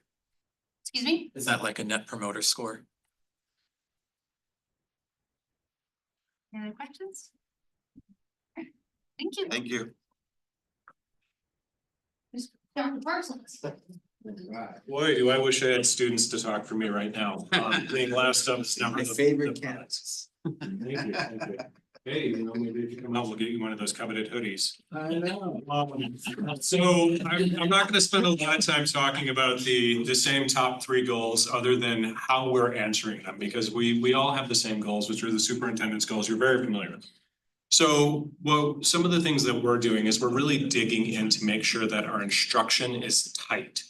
What I mean by that is in our pulse meetings, which we shamelessly stole from the model that Northeast Campus is doing. By the way, I'm a professional thief from my peers. They have great ideas. I like to look at what they're doing and I take it. But in our thing, we do a little bit of chunking, but we look at what are they doing? What is their evidence of learning and how can they articulate that the students have learned? What sort of spiral event that includes a data point can they lean on to say that my students are learning and retaining knowledge? And that's how we're answering things like whether the student achievement. Career literacy, well, I think I just have the best career coach that we have. She's a rock star and she gets after it when it comes to making sure that the students are engaging in the career literacy. She talks to the teachers, makes sure that they're engaging in all their benchmarks to make sure that's happening. Some of the campus specific goals that I'd like to talk about. For us, you know, I like to say that Southwest is good. You ever get into a car and it just hums along real nicely? That's what it feels like this year at Southwest Campus. But some of the things that we're looking at, much like Northeast or Northwest Campus, how do we increase parent engagement? It's this interesting metric that we have on our chart where it always seems a little bit low. But then when we look around at what's happening on our campus, we always have parents there. They're engaged, they're coming to the parent nights. I'm talking to them on the phone and they're telling me how wonderful it is that their student is there. And then that survey goes out and it's like, what happened? So what we're trying to do is increase the number of touch points that we have with parents, increase the communication that we have with parents so that we're not distant from their mind throughout the year, especially as we end. Talk a little bit about that later. I'm promoting, I just saw my typo there, positive campus and culture, and that's a lean into what Central Campus is talking about retaining people. In other words, I want the campus to feel like it's a family so that they're intrinsically motivated to be there and supporting each other and making the environment great.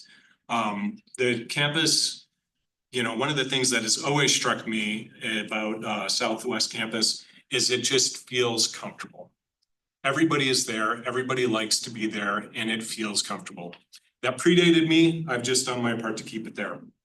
And the other part is, one of the things that's Southwest is really known for is the number of tours and the student engagement that we get with the tours. And part of that is much like the students that you saw here, we have our own ambassador program that we leverage at the Southwest Campus. And we want to evolve that to the next layer. So what does that look like? Some of the items that we've touched this year, our trunk or treat, I almost feel bad for saying it considering you know, the size of the campus, but we had 4,500 guests this year. It got to the point where we were trying to shut gates and they were finding other open gates. And then we found students letting more people in. We're like, we're trying to shut this down and go home tonight. It was an amazing event.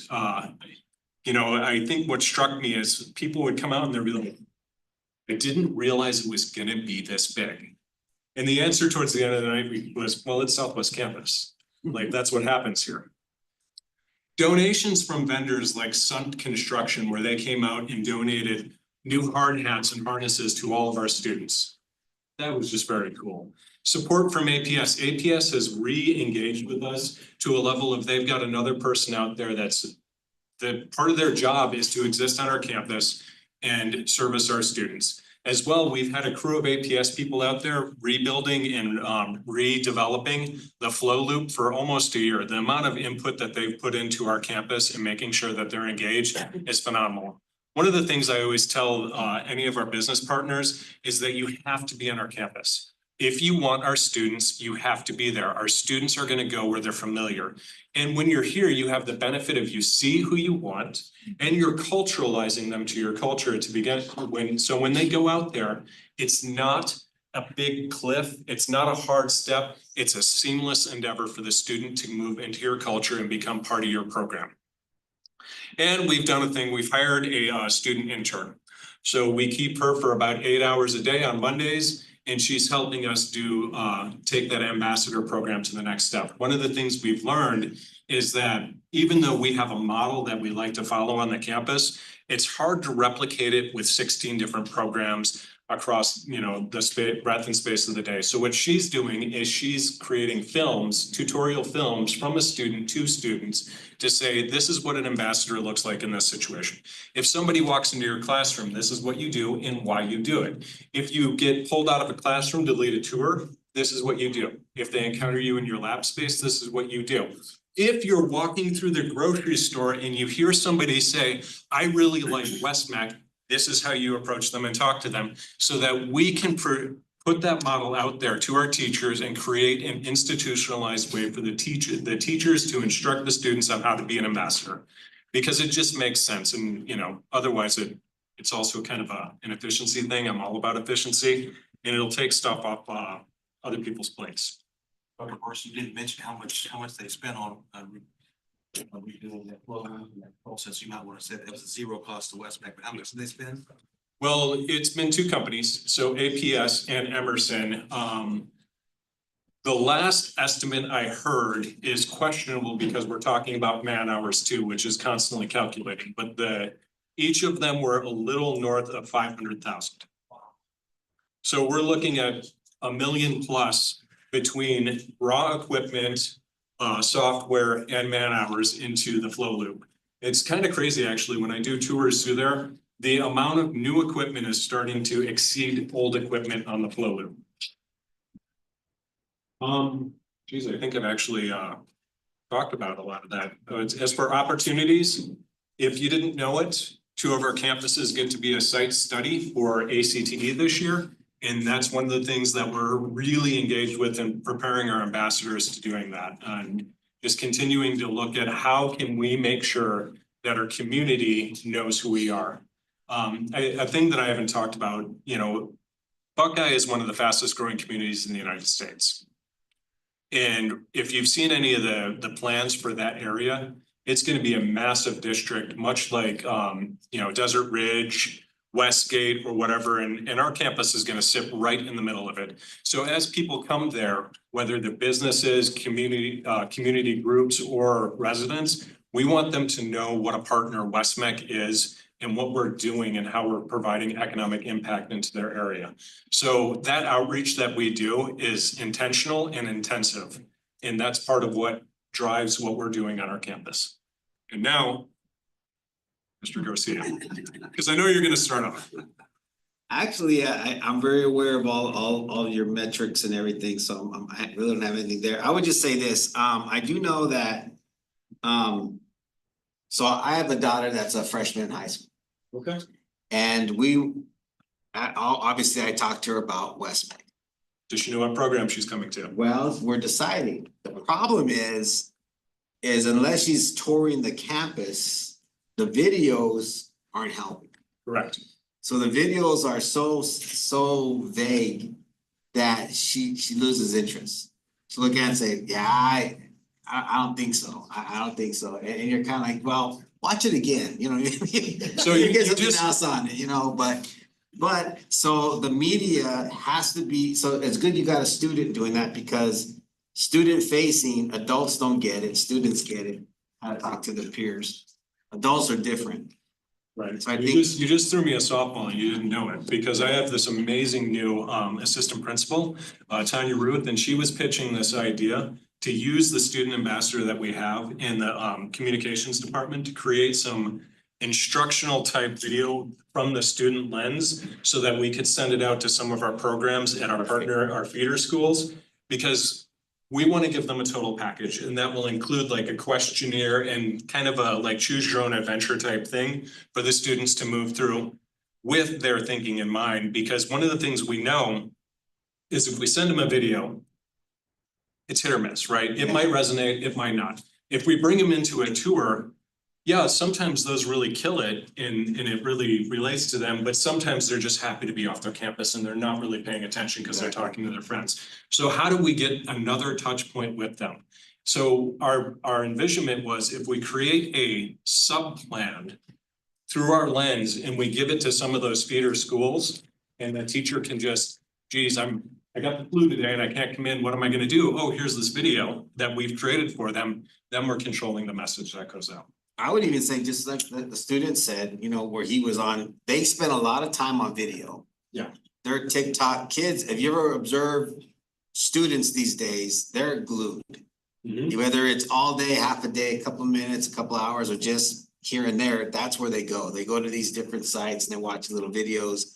They share them, they talk about them, digest them, and all these other things. So it's interesting that for them, that's information as real as our conversation, which is a problem in a lot of other levels, but for the sake of advertising our classes and courses, I think that that's an information piece that will spark something to say, wow, that's really cool.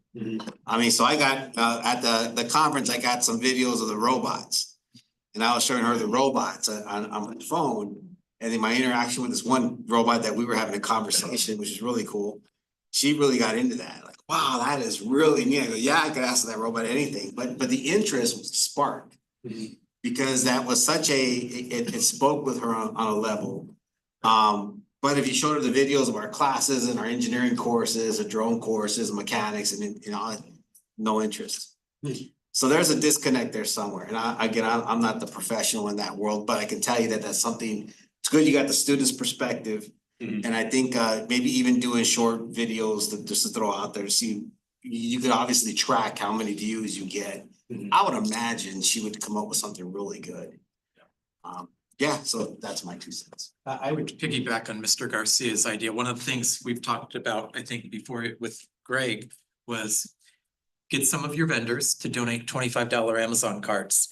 Have your students post stuff, tag Southwest Campus, whatever, and once a week you give someone a $25 Amazon gift card, because that's what you said. Students are on Instagram and TikTok 4 or 5 hours a day.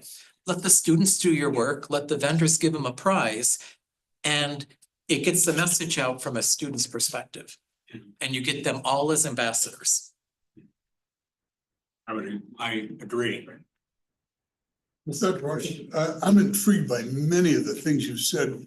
Your career literacy, your first goal, purposeful career plan. Are parents involved anywhere in that process?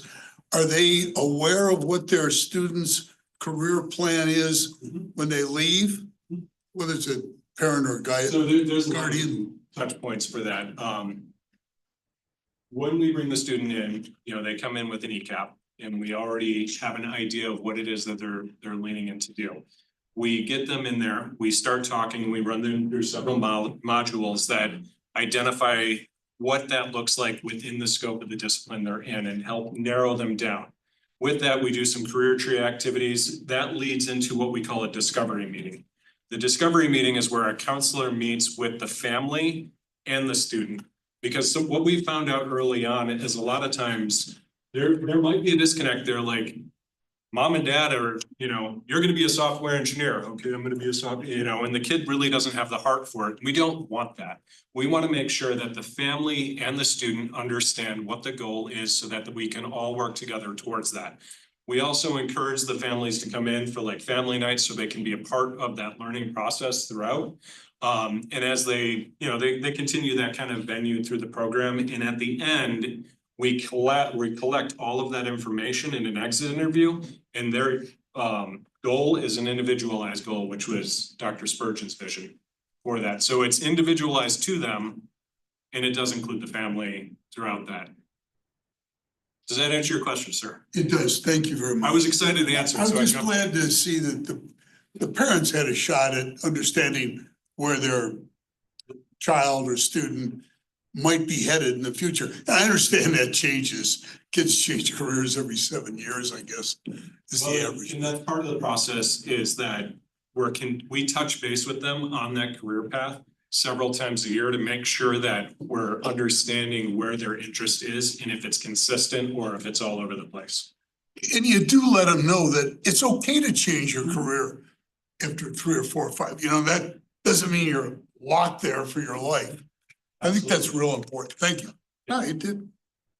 With the area growing the way it is, and I don't really know even what my question is, but do you have more students that want to go to your campus than our other campuses? Do you have a greater, or do you track that, or is it just based on what they want to go into? I think the simple answer is yes, we are the biggest campus. We have, I think on the current metrics, about 40 students, lead on any other campus. If you add adult add into that, we're probably about 100 past any other campus. I think in part that's because of our location, so we are collecting a lot of that Buckeye, Yonkers, or Tonopah, et cetera, that it's a prohibitive drive for them to go other places. Right. The other side of it is that we do have a couple signature programs that are not replicated yet at other locations, so if they want that, I have students that come from, Mountain Ridge High School was represented here earlier. I have at least two students that drive from Mountain Ridge High School to Buckeye every day for our energy program. So yes to both, but I do think we're naturally capturing a large audience. Follow up on the study visit, we had such overwhelming interest in touring our campuses when we had visions here last December, that they've offered a second round, so that's what the new study trip is gonna be. We'll probably have 30 to 50 more individuals coming from all over America to take a tour of our Southwest campus and our Northwest campus, and that'll happen probably, I think it's February the 27th or 25th. 27, 28. 27th and 28th. They all come at the same couple days. Yes. Wow. Yeah. Yeah, they handed me a nice flyer when I was in Vision, so they're like, "Are you familiar with this?" I'm like, "I am." And the second thing I'm most excited about is colleague of mine in the AASA National Superintendent's Program is a superintendent in Idaho, and their state superintendent and leadership team are coming just after the first of the year, January 10th, to take a tour to find out how West-MEC does, what West-MEC does, and how funding works in Arizona. So can we create a department where we at West-MEC have a construction department that we can go out and help these other all over America? I'm trying to include the architects on those visits when we have folks come and tour our building, so that they have questions about the design, the thought process behind the design, the thinking around the learning spaces, that we typically, like DLR and SPS Plus, will be available on those tours if they have questions. Charge for it or something. Well, with that being said, thank you. Thank you. Good job, all of you. Thank you. Yep. Again, keep in mind that I started this when I first got here the first year to bring the principals up to have an update of what their plans are for the buildings. It's just good for them to, for some accountability pieces to be able to show the work that's going on in the building, so. All right, moving on. Item number 4, Miss Mays, welcome we haven't seen you all night, which is unusual.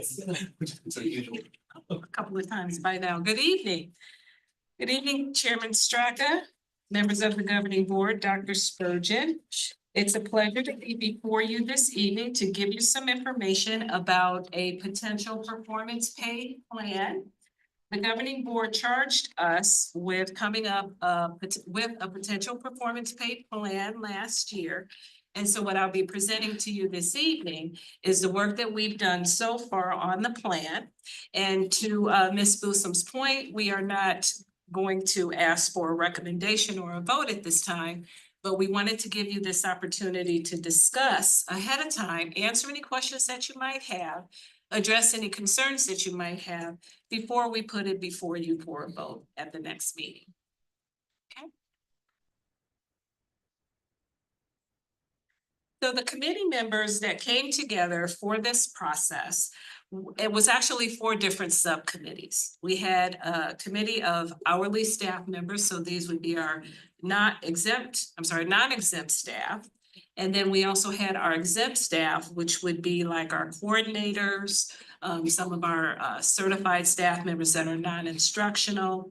And then we also had a subcommittee with assistant superintendents and directors. And then finally, the site administrators were a subcommittee as well. So some of those individuals are in the audience today, so I would like to thank them for their work on the committee. We had some very spirited discussions, and I think what I appreciated most by breaking it down by these various committees was that our employees had an opportunity to share freely. So what is important to one group may not be an issue for another group and vice versa. So we didn't want this to be an antagonistic process between employees where everybody's trying to grab the biggest piece of the pie. We wanted this to be more collaborative. So I'd like to thank the participants and also my committee chair, Joel. He was a great thought partner in this process, so he really helped, draft a lot of the things that were presented to the committee and some of the things that we worked on in the activities that we participated in. So I appreciate all of his work as well. So next, Joel and I started on our venture in September by looking at what is the purpose of this committee? What is our end game? What do we hope to gain from this process? So we drafted it around the goals of the district, the superintendent's goals, as well as how can we motivate our employees to do great work for West-MEC. We have some great employees that show up for work every day and they work hard, but how can we stretch them to grow even further? So that was the purpose of our work. And then we thought about, well, what kind of norms are we gonna have? How are we gonna collaborate in this process? What are our expectations when we bring these groups together? And then we came up with a scope of work. So we had a backwards planning design. So we said, okay, if we're gonna present this in January, how exactly are we gonna get this done? After that, we did a little research. So we queried all of our CTEDs and our member districts to see if they had performance pay plans. And if so, who was it for? Did they just have Prop 301 for the instructional staff and the counselors? Did they have performance pay opportunities for administrators, for hourly staff?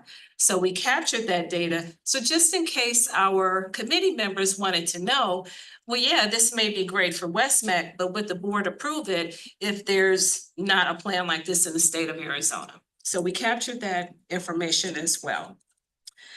After that, we put together the framework for the design of the plan itself. And we did a staff survey because it was very important for us to have the employee's voice. So we sent out a survey. We actually had 88 staff members that responded. And that's out of 125 staff members that this plan would affect. So some of the things we asked were, number one, do you think that we need a performance pay plan? And if so, what should that look like? What's important to you? What would motivate you? And in addition to that, what are your concerns about this plan? So how do we make it fair? What is this gonna mean for me? Is this sustainable? So we wanted to have that data as well, so we could share that with the committee as we were doing the work. So after that, we started our group meetings. And so each group came together individually for about 2 to 3 hours. And we just went over the survey. We asked them and we went through various icebreaker exercises and tried to get more information from them as to what could this plan look like. So starting on October 22nd, we got that information from our groups. And then next, we were able to draft a potential plan design from there. On November 14th, by that time, and of course, Joel and I were meeting in between these dates. But on November 14th, we came up with the final plan design, which I will be presenting to you this evening with those recommendations. So the plan design that we would like to recommend is pretty much a goal-driven plan design. It's not a bonus, which, some other employers or you as employees may have participated in your professional lives. It really is driven by goals. So as you can see here, I also have in parentheses the number of staff members in each of those classifications. And the way that the plan would work would be for the employee to sit with their administrator or supervisor, either at the end of this fiscal year or at the latest August of the beginning of next year. and they would set goals to be met during the entire school year. So by June of 2000, and I guess it would be 26, they would sit down again to see if the goal was met, and then they would sign off for the employee to receive the compensation. So for each group, you'll notice that the number of goals do change. So for the hourly staff and the exempt staff, we recommended that they have one goal. And I'm gonna pause for a second to talk about this goal. So we know that we expect our employees to come to work every day, show up on time, and do great things for West-MEC. So the requirement of this goal is it has to be a stretch goal. It has to be something that has the employee thinking outside of the box. And what can they contribute to make lives better for students and staff members here at West-MEC? So we do plan to do goals if the plan is approved. We are going to spend a considerable amount of time training our administrators to make sure that the goal that they come up with makes sense. Is it a SMART goal? Is it, I forget what SMART stands for. Is it measurable, actionable? Measurable, yeah. Attainable. There you go. So they have to be SMART. Examples of a type of goal? Sure, I'll give you an example in my department. My administrative assistant is actually taking the lead on the conversion of the application system for West-MEC. So that's not something that a typical administrative assistant would do. It takes a lot of planning. She sits with me when we meet with vendors. She's coming up with the format of the application itself. So each employee has to really think about what can I contribute differently. So that's just one example. And I know that Joel also gave us an example of one of his staff members. I don't know if you want to come up and talk a little bit about that. But I thought you had a great example as well. Thank you for the opportunity. So with one of my staff members, we're creating a plan to make a sustainable system. So as he considers retirement, he does a lot of wonderful things, and we need to make sure that we're able to continue that plan. So he's documenting each of the steps he does, creating a process so that he can hand that off. Takes a significant amount of time, but it benefits the different district because we're able to maintain the number of certificates that we're offering. So you're creating something outside the box. Yeah. Correct. Thank you, Joel. And then you'll notice that for the directors and the assistant superintendents and campus administrators, our recommendation was, because their compensation obviously was at a higher amount, that they had two goals. And they would work with Jared or work with Dr. Spurgeon to figure out what their performance pay goal would be. Okay. So all the employees, regardless of what category they fall into, would be involved in determining what their goal is going to be. That is correct. It should be collaborative. And so, for example, the hourly employees, 69 people, will have an opportunity to say, well, this is my goal. And Sally's goal is not gonna be the same as John's goal. Okay, so then, in theory, then we've got 69 measurable events, SMART events, that are contributing to the overall furtherance of West-MEC's as a body. Correct. Okay. Is this in addition, because we always give a percentage increase, it goes right across the board. I think when the board originally talked about this, we were talking about a performance plan within that framework. This is in addition to their yearly raise. Is that correct? That's a great question, Mrs. Boosum. So during our conversations, what we share with the committee is our goal is to draft the plan. It is ultimately the governing board's decision to decide how is this compensation going to fit into the overall compensation when we look at salaries for next year. So in working with the CFO, when we looked at this amount, is it sustainable based on the what she said, the answer is yes. But it is a possibility that it may be included or in addition to an across the board raise. So it's one or the other. So Ms. Wisdom, to be more clear about it is we took a potential staff raise for this year going into next year. This number takes that into consideration as a full compensation package. Correct. This is not the only thing that we would give staff. This might be a percent or a 0.5% of what we normally would give. So it would be this plus whatever the board would agree to as a recommendation from. So we were gonna do so if I could just interject, so what I'm hearing you say, and so what I'm hearing as a board member, if we were proposing $500,000 in raises, what you would say is this one-time goal compensation of $1,000 for 1 year payable at the end of the year, and the other 250,000 would be a merit raise on top of their salary and would bump their salary up. So pretty typical. So it would be what we've done in the past. This would be the one-time payout. The other one would be the reoccurring expense that we don't. So in every organization that I've been in part of, when you have goals like this or things that affect compensation, you have to calibrate. How do you calibrate? So as an example, let's say Holly Medina has a exempt person and Chris Cook has an exempt person.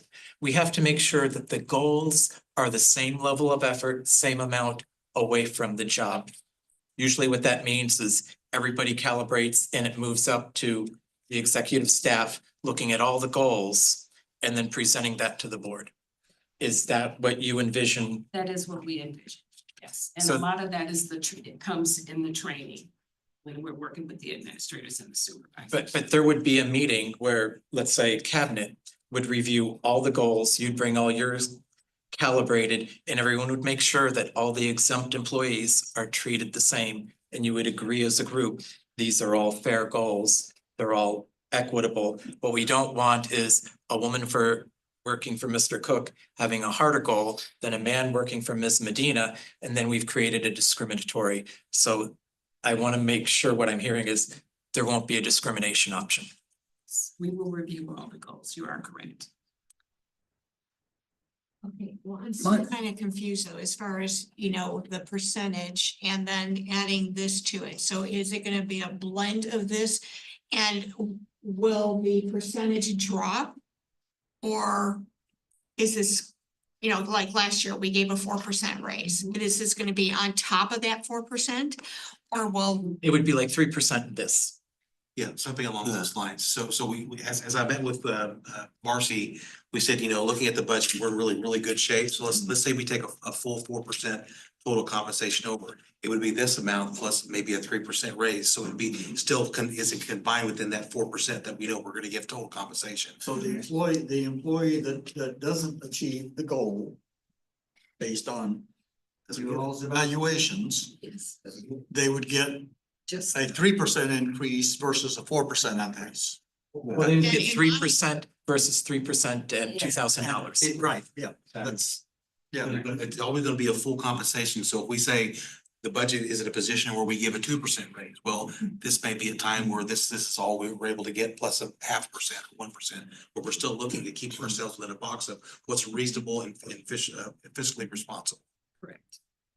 Chairman Straka, and then this is just a voluntary plan, right? Because not every hourly employee or every exempt employee may want to participate in it. They may say, I have no goals I can't think of anything extra to do. I'm just gonna do my job as required. You are correct. And this amount that you see here is more on the high end because obviously you'll have employees that don't start at the beginning of the year. It's gonna be prorated. There'll be employees that don't meet their goals or they may wind up having disciplinary action. So as we drill down into the requirements of the plan, we just wanted to make sure that we had the framework, but that's where we'll definitely consider those issues right there. But I would see a 1-year goal. They have to be here July 1st. If they come September 1st, they're not eligible that first year. I would, because you can't accomplish a 1-year goal and get it calibrated with everything else. So I think, my thought would be, you gotta be here all year. If you're not here all year, you miss out the first year. And that's how a lot of bonuses work or Or they have compensation. to establish a cutoff date, as you said. It could be, you know, August October 1st. first or something like that. Well, and again, that would be prorated as well. From October first to the end of the school year would be 1,000. Because it's compensation, it would have to come to the board for approval, just like contracts come to the board for approval. We can't be bringing compensations every month. Exactly. It's the month of August. If you miss the cutoff, you're coming back next year. And then the same thing in June. It's compensation. The board has to approve that you met the goal. And Is then we that, would have to make allowances for the adult ed if they're gonna participate in this program. There would have to be some exemptions because they come on at different times because of the sequence of when the courses begin and end. The different start So dates. those are just some kind of logistics you would have to work out because they're different than full-time high school staff. Or we could come up with a date that we all agree on and just use that as the cutoff. How do we handle DOL with regard to the time required to achieve those goals? Are we gonna be getting into overtime hours? It shouldn't. It shouldn't. And again, that would be part of the training, is that it really should be as part of the employee's regular work schedule to get this done. You are correct. That would be a concern. Have we looked at those 69 hourly, done an average and see what percentage that $1,000 would amount to? Would they be getting a 1% or a half?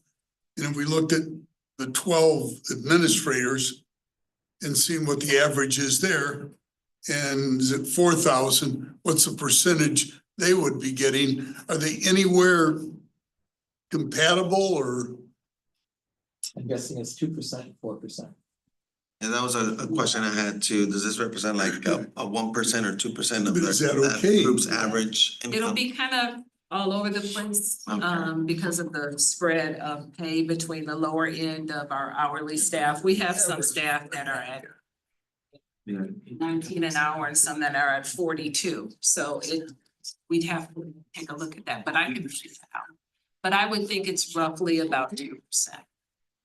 Go ahead.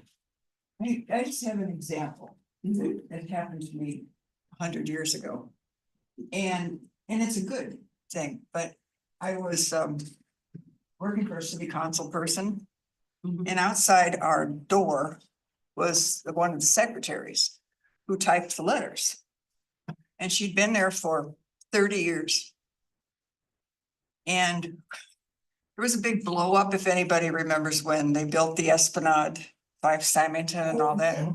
I remember something. Yeah, well, that was World War III up there, and our letters were going out, the phones were being slammed and, you know, all kinds of commotion on front page of the newspaper.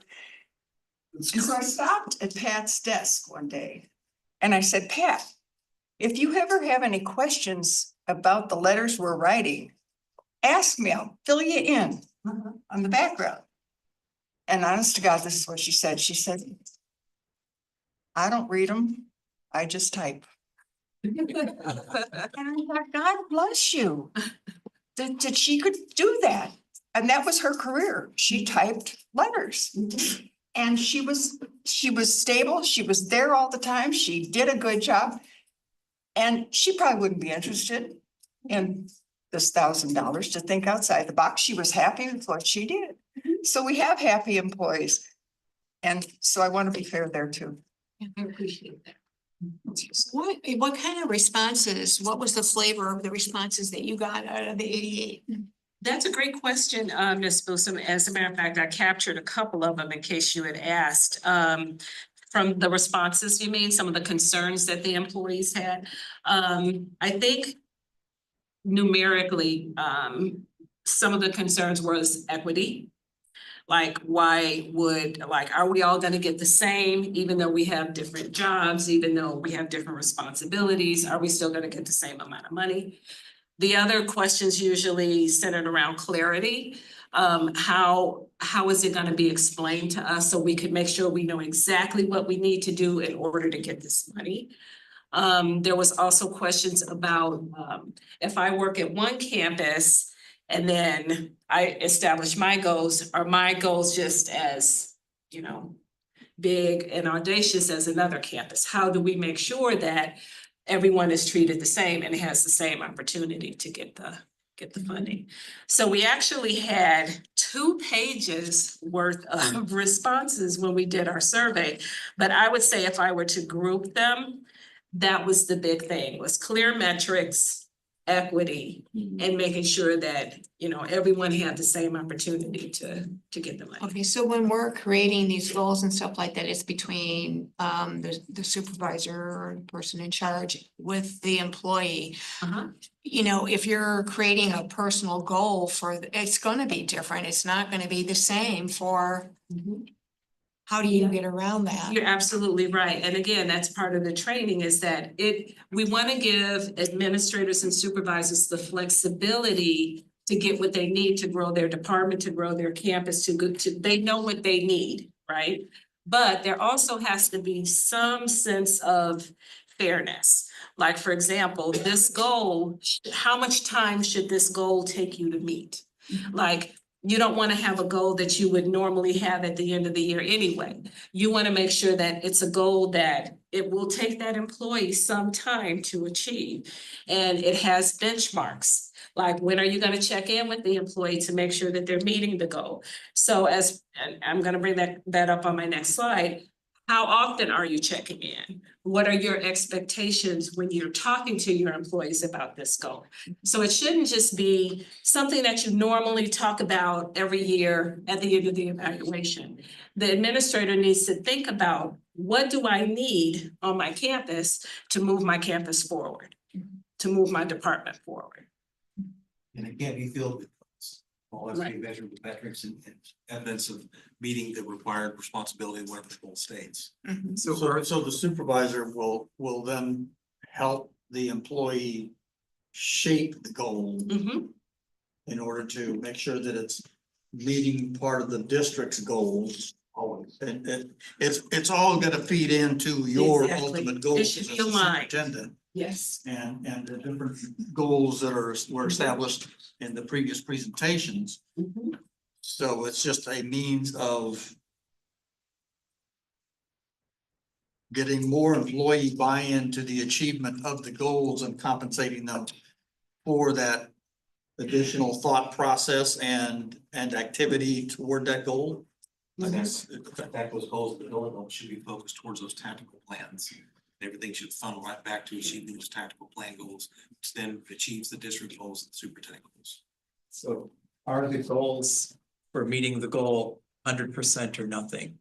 And I can give you 2 examples in my career of goals I had. One was I had built a capability and it was unique. So my goal that year was to work with the attorneys and file a patent.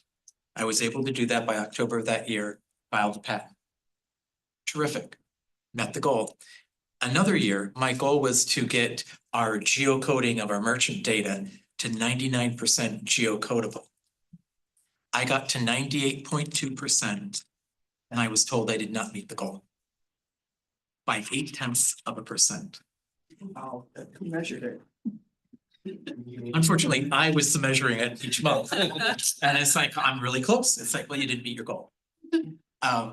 So that's where, but if everybody has like the first type of goal, filing a patent, then it's all or nothing. And everybody has to have an all or nothing. And if I'm converting a system and it's not done by June 30th, it's July 15th. Are you gonna say, no, you did not meet the goal? It has to be 100% complete by June 30th or whatever that date is. And there's no partial goals. That is correct. You are correct. Smart, you break that goal into subsequent years. So you did part of it. Then that's not a goal. It's like it's like, oh, well, this year I'm gonna make it 98%, next year I'll go to 99. You get the extra credit opportunity. And that's the purpose of the mid-year, is that, you know, we want our administrators to check in with the employee to make sure that they're on track, answer the questions that they have, so that the reality when they have that conversation at the end of the year on June 30th or whatever that is, it's not a surprise. And in fact, we could actually put that on when the principals, they gave their campus updates, that could be a metric on the campus update as to the progress towards the goals of each of their individual employees on their campuses. Mr. Medina, just as an aside, how often do supervisors meet with subordinates It'd be weekly. in terms of doing a interim evaluation of performance? And we actually had that conversation because like a campus administrator, for example, they have 50, 60 people on staff, and they also have to evaluate teachers too, right? And but some of the campuses are blessed where they could divide and conquer. So they may have additional help, but it really is timing. And that's why we're hoping that the administrators and supervisors will calendar or set aside this time so that they can make sure that they do schedule these conversations with everyone. Yes. Well, I would think that would be part of the goals that you would establish for the people that you're evaluating. Did you do this for your employees, for your subordinates? And that's part, well, I'm just thinking, I'm just thinking out loud. If I may Yes. interject, Sure. I apologize. I have a department of 7 to 8 people. I meet with my employees every other week for 30 minutes. We have a goal poster and we talk about those goals. So we're on track every other week. We have conversation. And then midway through the year, we have a formal process where we document the conversation around the goals. So midway through the year, they know their progress and the work they need to do for the balance. Perfect. And the beauty of this is for those administrators, because they have so much on their plate, right? Sometimes the classified staff don't really get involved, or they don't even start evaluating them until later in the year because they have to do teachers. They have, teachers who may not be performing well. So they have a tendency to kind of wait until the end of the year. This way, they'll have those conversations earlier, we hope, so that everyone is going to have an opportunity to do good things and come up with new ideas to improve the campuses and the department. So that's our goal. What's the average hourly wage that we have right now? I would guess to say The base. $26 an hour. $26 an hour. Is $1,000 enough as a compensation? It's 2%. Yeah. Is that $26 an hour? Yep. Yeah, but you have to think that they're getting that percentage as well. This is an extra, this is over and above Yeah. that. Yeah, and the other thing is when it becomes a one-time payment, when their pension is calculated, those 3 or 4 years, they take the highest 36 months in the last 5 years. So there's 5 years that they got that bump. Those will be their top 5 months. So it pays substantial dividends into their pension. So it might not look like much, but and they have to take taxes out, and there's a federal, since it's supplemental pay, the federal requirement is 22% federal withholding. And then you have state pension, so they're really only gonna get about 54% of that paycheck. Yes. And you also have to understand too, I mean, a few years ago, we were talking about our employees they're just weren't making enough money as compared to other school districts, and that is no longer true. I compared some of the stats over at EVET, and the average teacher pay for 2004 was $65,616 a year. For 2025, it's $69,860. As compared to West-MEC, is $75,792. And that was, we gave them in 2024, we gave them a 9.15% increase. In 2025, our average teaching is $78,823. That's $10,000 more than any other school is making. So I would agree with that, but I would counter that with that we have the best retention than EVIT too. So we're retaining teachers for that purpose. We just heard tonight, they're having problems getting adult education teachers because they're not getting them. So whether it's $20, $30, $40. To an adjunct professor or whatever. Okay, we're getting off.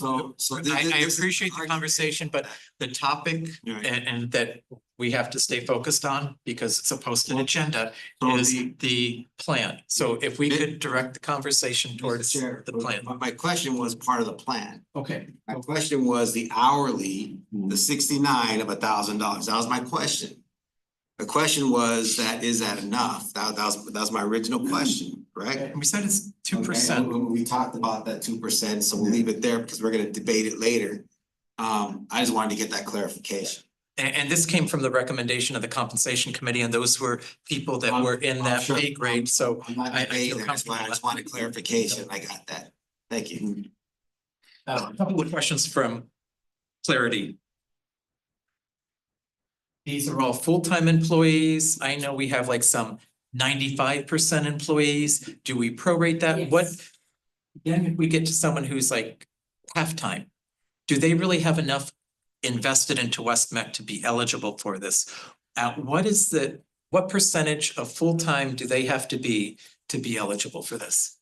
That's a great question that we did not necessarily discuss. However, my personal opinion would be, it would be prorated down to a 0.5. That's just my personal opinion, but the board I certainly. think it should be higher because a 0.5 I don't think is fully invested, but that'd be my opinion. What about when we have, I would say, unplanned events? March, somebody's on target towards their goal. They have to go out on FMLA. What are the legal requirements that we have to meet with FMLA? How does that impact their goal? The legal requirement is that they still would be eligible if they do meet the plan. That's the legal requirement. So they still would have to still meet they the still goal. have to meet the goals. Even if they're out on Even if FMLA. they're out on So we FMLA. will give them information that says, and that will be in the plan design, that if you're out on FMLA, you're still eligible if you meet the goal at 100%. I mean, what about the employee who has a great opportunity to be promoted? They're at the Northeast campus and they have a chance mid-year to come here. Their goal no longer fits with their job description.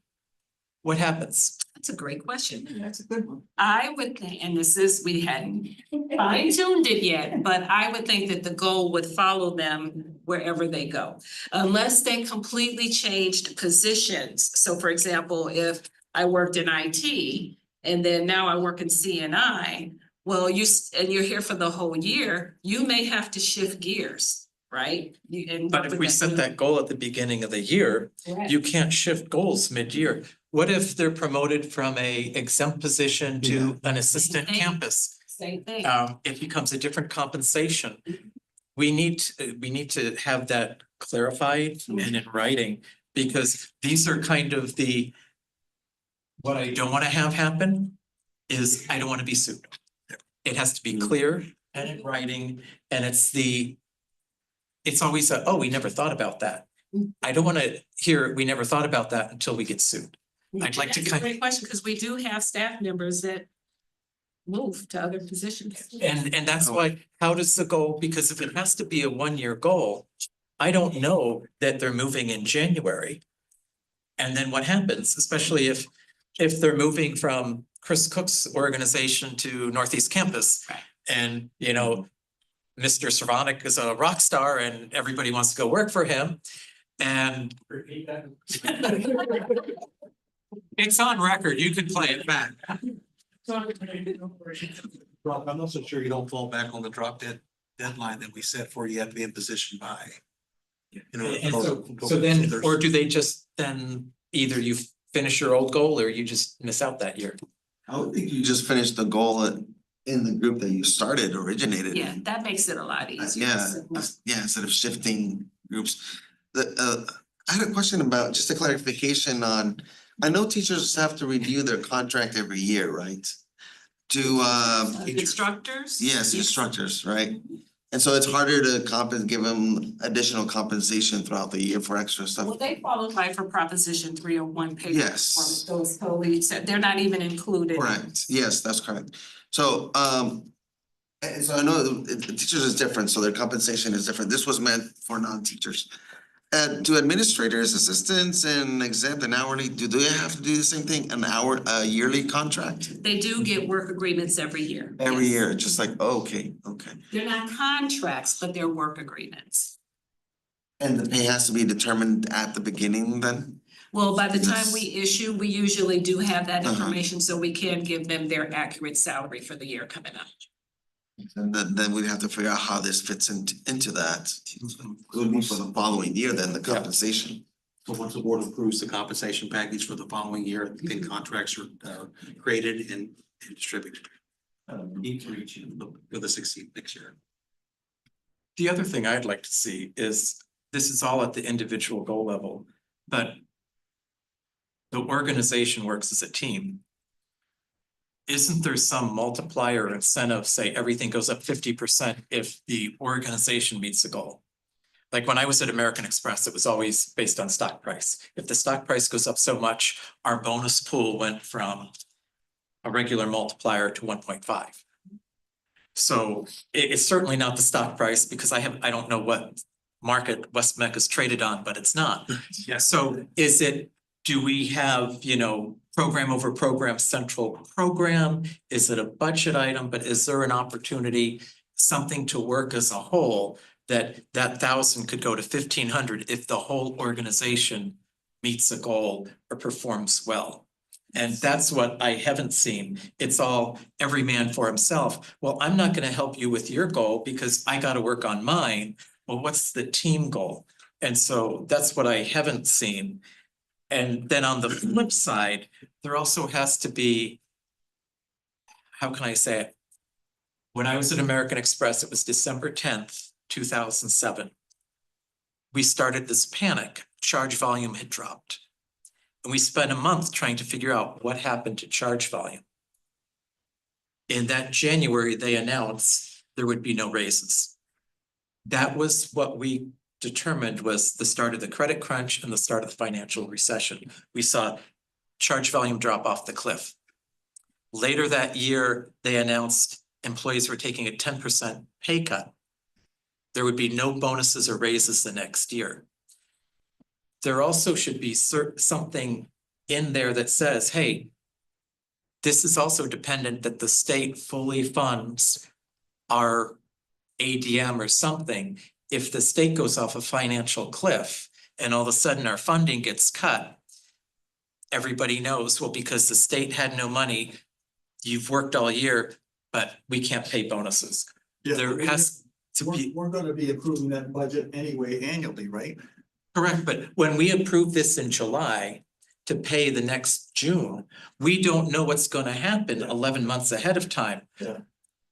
Our compensation was on a calendar basis. December 10th, the financial crisis starts. We didn't get raises January 31st the next year. We had a great year, but the last 20 days, we fell off the cliff. So don't we put that money aside for the bonuses anyway? It's dependent on state funding. Well, that very language is actually in the contracts, Chairman Straka, for teachers when it comes to pay for performance. It literally says it's subject to funding by the state legislature. So when we put the plan together, we could put that language in there that is subject to. Something because like that. it's, we have to, I don't want to be trying to pay employees and being forced to lay 3 employees off so everybody can get a bonus. We don't want to be in that kind of, not that I picture us anytime in that situation, but there has to be some financial accountability somewhere. Well, when we draft the plan, we could, and bring that forward for review, we could add that language.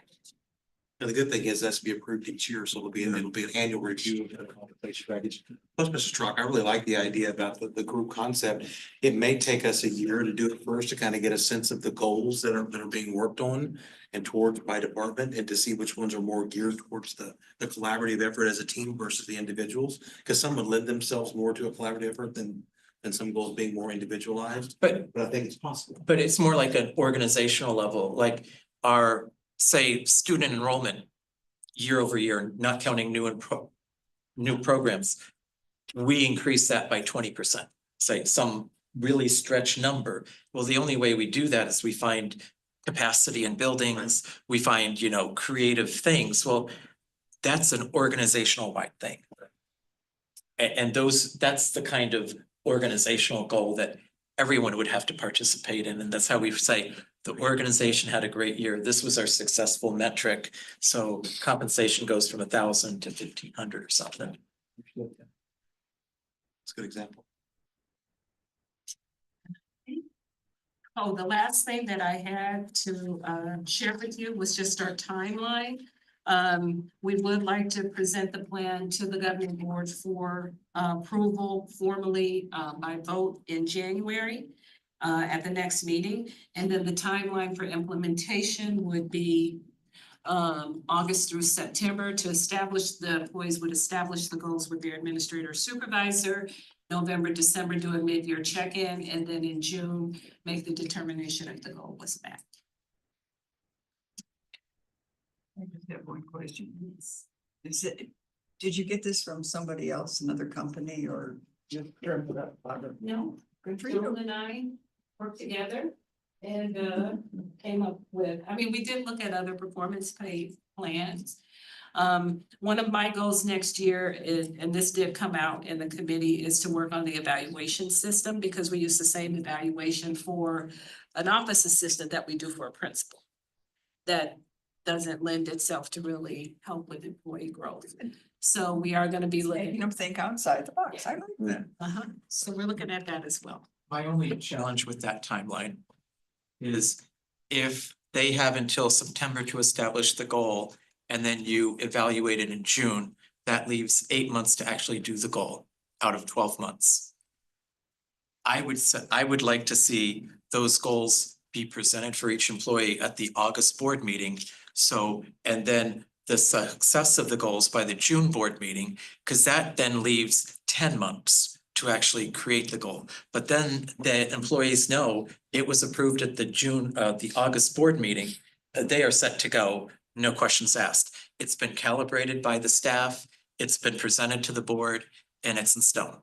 So the boards are gonna approve the goals? It would be one item that here Yeah, are for all the all employees. these goals would be All these approved. goals, they become visible to the board. It would just be, I wouldn't expect discussion other than we are presenting these and asking for But approval. we'll wind up micromanaging it, but I won't be here, so. it won't No, matter. Yeah, because it's compensation, the board has to approve all compensation and expenses, just like we have Oh, yeah, expense vouchers. It has to come to the board. But at the supervisor level is where they decide Well, yeah, they decide the Yeah, goals. the- They would just present it to the This is board what that they these are, were- the yes. goals have been established. yes. And these are the employees that have an established goal and in this position, and they're eligible for 1,000 to. But we don't know what the goals are. We could ask, but that's not what we're gonna discuss. We're gonna discuss and approve that this is the amount we're approving. We're not gonna get in there to. Because, no, Yeah. but We're not doing that. but you see what I'm saying? The Yes. money has to be The approved. money Correct. has to be approved. Correct, But correct. I don't wanna know what people, I just wanna know that they know what they're doing Yes. and that it's, And what they're eligible or potentially eligible. I'm glad you said that because I was thinking no longer than the September meeting. It has to be sometime Yeah. early, so you have the opportunity to do that. You- Because you need 10 teachers are months. back in July. Yeah. They're back in July, so the August meeting might, the first time may be a little troublesome, but I think we can make it happen. Okay. Yeah. but you know what? They know it's coming. They can start having those discussions in June. At the end of this school year. And then by July, they can finalize it, the staff can align it. And then you should be able to have it finalized by August. It might be bumpy. You have the second Wednesday. You might have to put in there an exception of the teachers that are hired very late, like in August. These aren't teachers, these are non-teachers, remember? Okay. None. John Straka, just I want to make a couple of comments. Just some clarification. It's if I remember correctly, the conversation when we first brought this up and requested this type of performance plan to be designed. The idea, if I remember correctly, was to compensate or reward those employees who went above and beyond their regular duties. So it's not, my understanding is not a requirement on all employees to engage in these goal setting. It's whoever wants has good idea, wants to implement it, set a goal for themselves, they're given the opportunity to outperform and then get rewarded at the end. The other thing, yeah, the group compensation, that's a good idea, but I imagine that maybe next year we can tackle that. That's another level that we can add to it. And as mentioned earlier, I would request too that we are very clear at the beginning as to what the metrics are, what the requirements are. Because I wouldn't want an employee to, come end of the year and feel slighted that because they missed this one factor or whatever it was. Do they have the agreement? Yeah, so they understand very clearly at the beginning, this is what's required. It's all or nothing. You meet the. Spelled out in something. Yeah, exactly. So Joe has created a potential Yeah. document that we could use for that, and it Mhm. involves a sign off. So that they have to sign off that this is what they're gonna do, Mhm. and this is when they're gonna meet.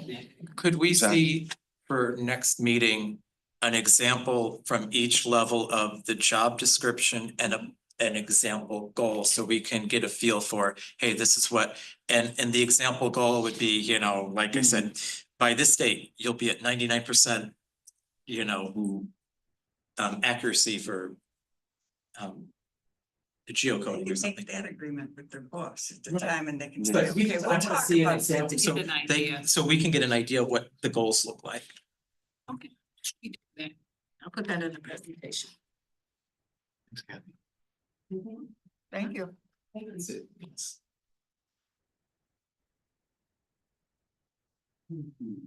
Just as a reminder, we'll do the same format with the self-funded. Each year, we're gonna bring it a month before so we can talk about it. That's why your question will be able to bring us to approval for the following. So hopefully that works out for a good format. All right.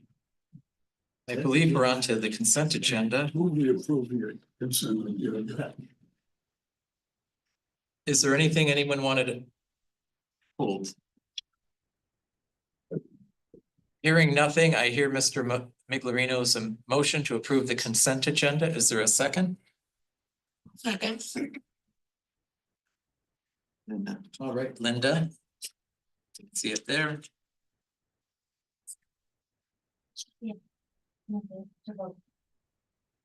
There's nothing. Go to consent G1.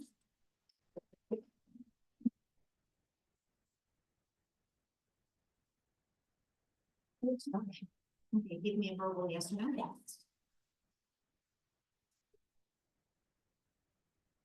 Yes.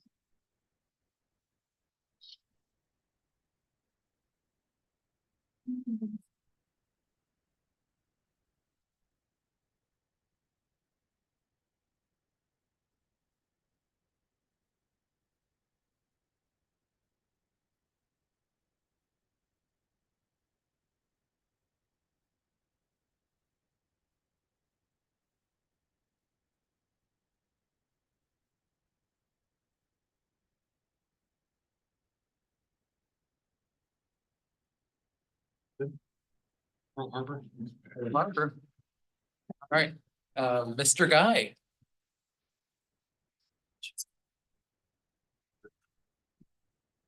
Good evening, Mr. Strickland, members of the board, Dr. Spurgeon. This should be a quick item. This is the formal approval of our agreement with the Pearl Harbor Aviation Museum. We've talked about this item really over the last year. We've been working, a lot of groundwork done to create this partnership with Pearl Harbor, which will allow them to partner with high school districts in Hawaii to create an aviation program at the high school level. Tremendous opportunity. They visited here, their team has come to us and visited over last spring.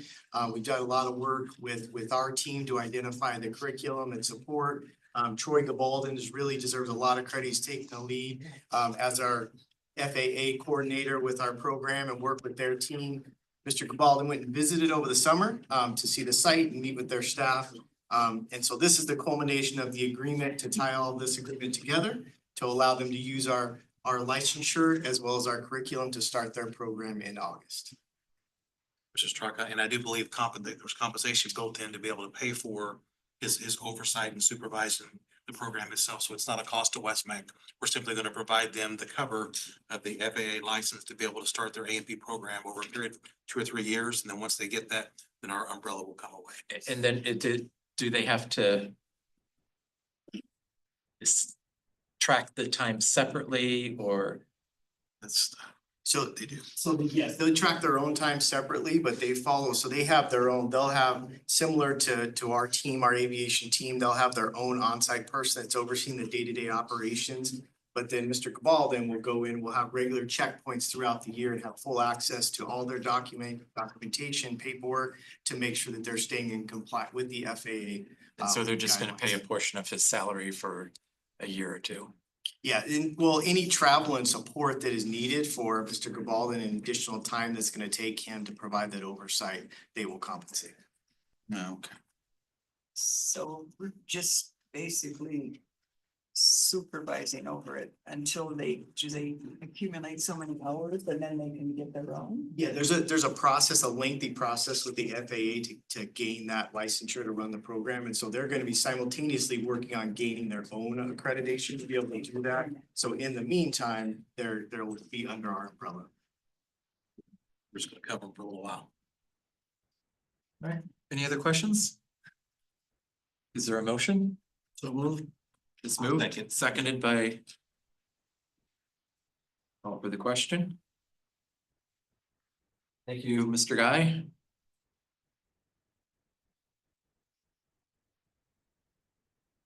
I'm an I, Louisa.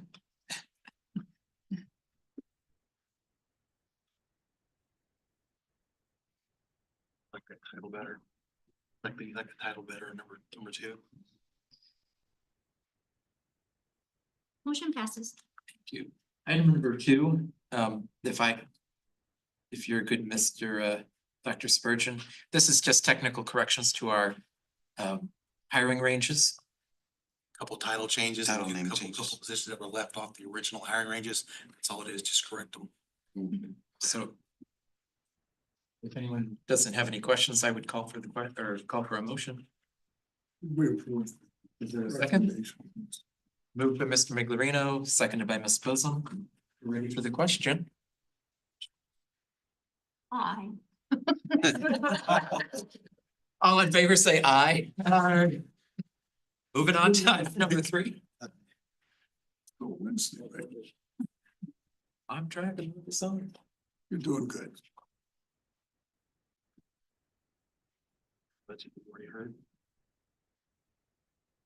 Took up 2 hours to get you out of time. Biggest thing. You know, your last meeting, you're gonna be here all night. All right, moving on to item number three. Did it pass? I assume it passed? Yes. Yep, good. This is just the action item to our public meeting. If you had any new questions for Ms. Rodriguez since she presented, otherwise I would entertain a motion. I make a motion to approve the 2024-25 revised expenditure budget. It's been moved by Mr. Ramirez. Is there a second? Second. Second by Ms. Bosom. I'll call for the question. All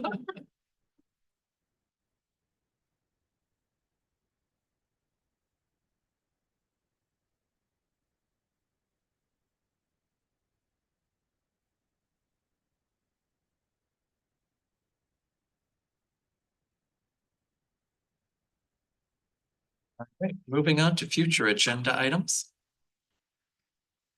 Mr. Miglerino, what would you like to see on future agenda items? Chance not to drive over here in rush hour traffic from the east side. I hear Mr. Miglerino saying he'd like a 5 a.m. meeting on Christmas Eve. Now, I just appreciate the opportunity to work with all of you staff. And I'm really proud of West-MEC and what it stands for, and hope that we continue to focus on student programs and planning for the future. All right. Future agenda items, anybody? It's probably not a future agenda item, but I think the board would appreciate an update on the policy transition that we started July 1st. I don't think it'd be more of an update than a item. If you could send us an email or something. I would also recommend, I know Ms. Bosom and I have talked, the policy services that we took a look at before. I mean, it may be worth taking a look at again at some point in time. I know there's one more you talked about that we haven't seen before, but the one that you made us aware of last year, I think might be, we just need someone who just tells the truth, put the facts and just stay right down the middle of the road. All right.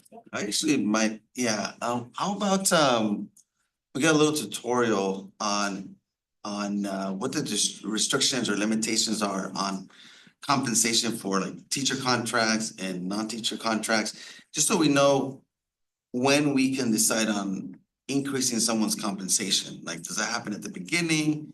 And if we do decide mid-year to offer performance pay or a bonus or whatever, like, what are the laws or? Has to be in their contract. Yeah, like, how does that work? Cause that's a little messy. I know private industry, you go to your boss anytime, ask for a raise. If you're doing a good job showing value, you get the raise, but it's not the same thing with public employment. Mace, could you just put a timeline of, hey, Yeah. the raise has to be approved by this time, contracts have to be approved by this time, and just kind of, Health insurance. you know, what rolls around. We do open enrollment, and some of that as well. That would be We're helpful. governed by year contracts. That's why we can't just unilaterally do something in any. Exactly, yeah, so that would make it helpful when it comes time to decide on raises, performance pay, any type of increase. And you want this on an update, just emailed to the board? That would be fine, yeah, that would be fine. Yeah, that would be fine, yeah, just. Yeah, I don't think there's gonna be a lot of questions. I think it's more informational of how does the framework, Yeah, what's the what are framework the that- dates that are critical, and this is when it has to be done. Should we like we're talking about as far as our policy writers and stuff like that, entertain the thought of doing, we should maybe put that on the agenda and also maybe looking into attorneys, you know, if we want to make a move or a change. With a future agenda. I think we have a board, the board only hires the board attorney. And West-MEC has a trust that they can pool a group of attorneys. And what I would say is, in that group of attorneys, it depends. If we have an HR item like we had this past October, there's an expert in that. If we have an employment or a tax, withholding, there's a attorney they can contact for that. And so I think going through the trust, they have the best price in town. They have a pool of attorneys. I think from that standpoint, we're kind of, I don't think you're gonna get a better price. Well, we may want to move from the trust. Is for writing our policies. Oh, for the policy side. Oh, okay, policy writing. Are you saying hire an attorney to write our policies? Well, no, it depends on who we move to do our policies, you know. So you're wanting to revisit the policy services? I thought we did that last year. We did do it last year, but you know, we were under the impression that it was going to be a little bit different than ASPA, and it really, it's very, very connected. It's cheaper than ASPA, but that's Yeah, about it. But it's. So what are, well, I guess another discussion, yeah. Yeah, it's for another discussion. I've heard from Dr. Spurgeon that the policy is. All right, well, hearing nothing, I will adjourn the meeting. And again, thank you, Mr. Miglerino, for all your service. Motion to adjourn the meeting. Is there a second? Second by, did we stand adjourned till January? Since you had text message about. We have to sign it in. Friday's holiday celebration. Yeah. We'll just stop by. It's our big kind of potluck, ham. Okay, I can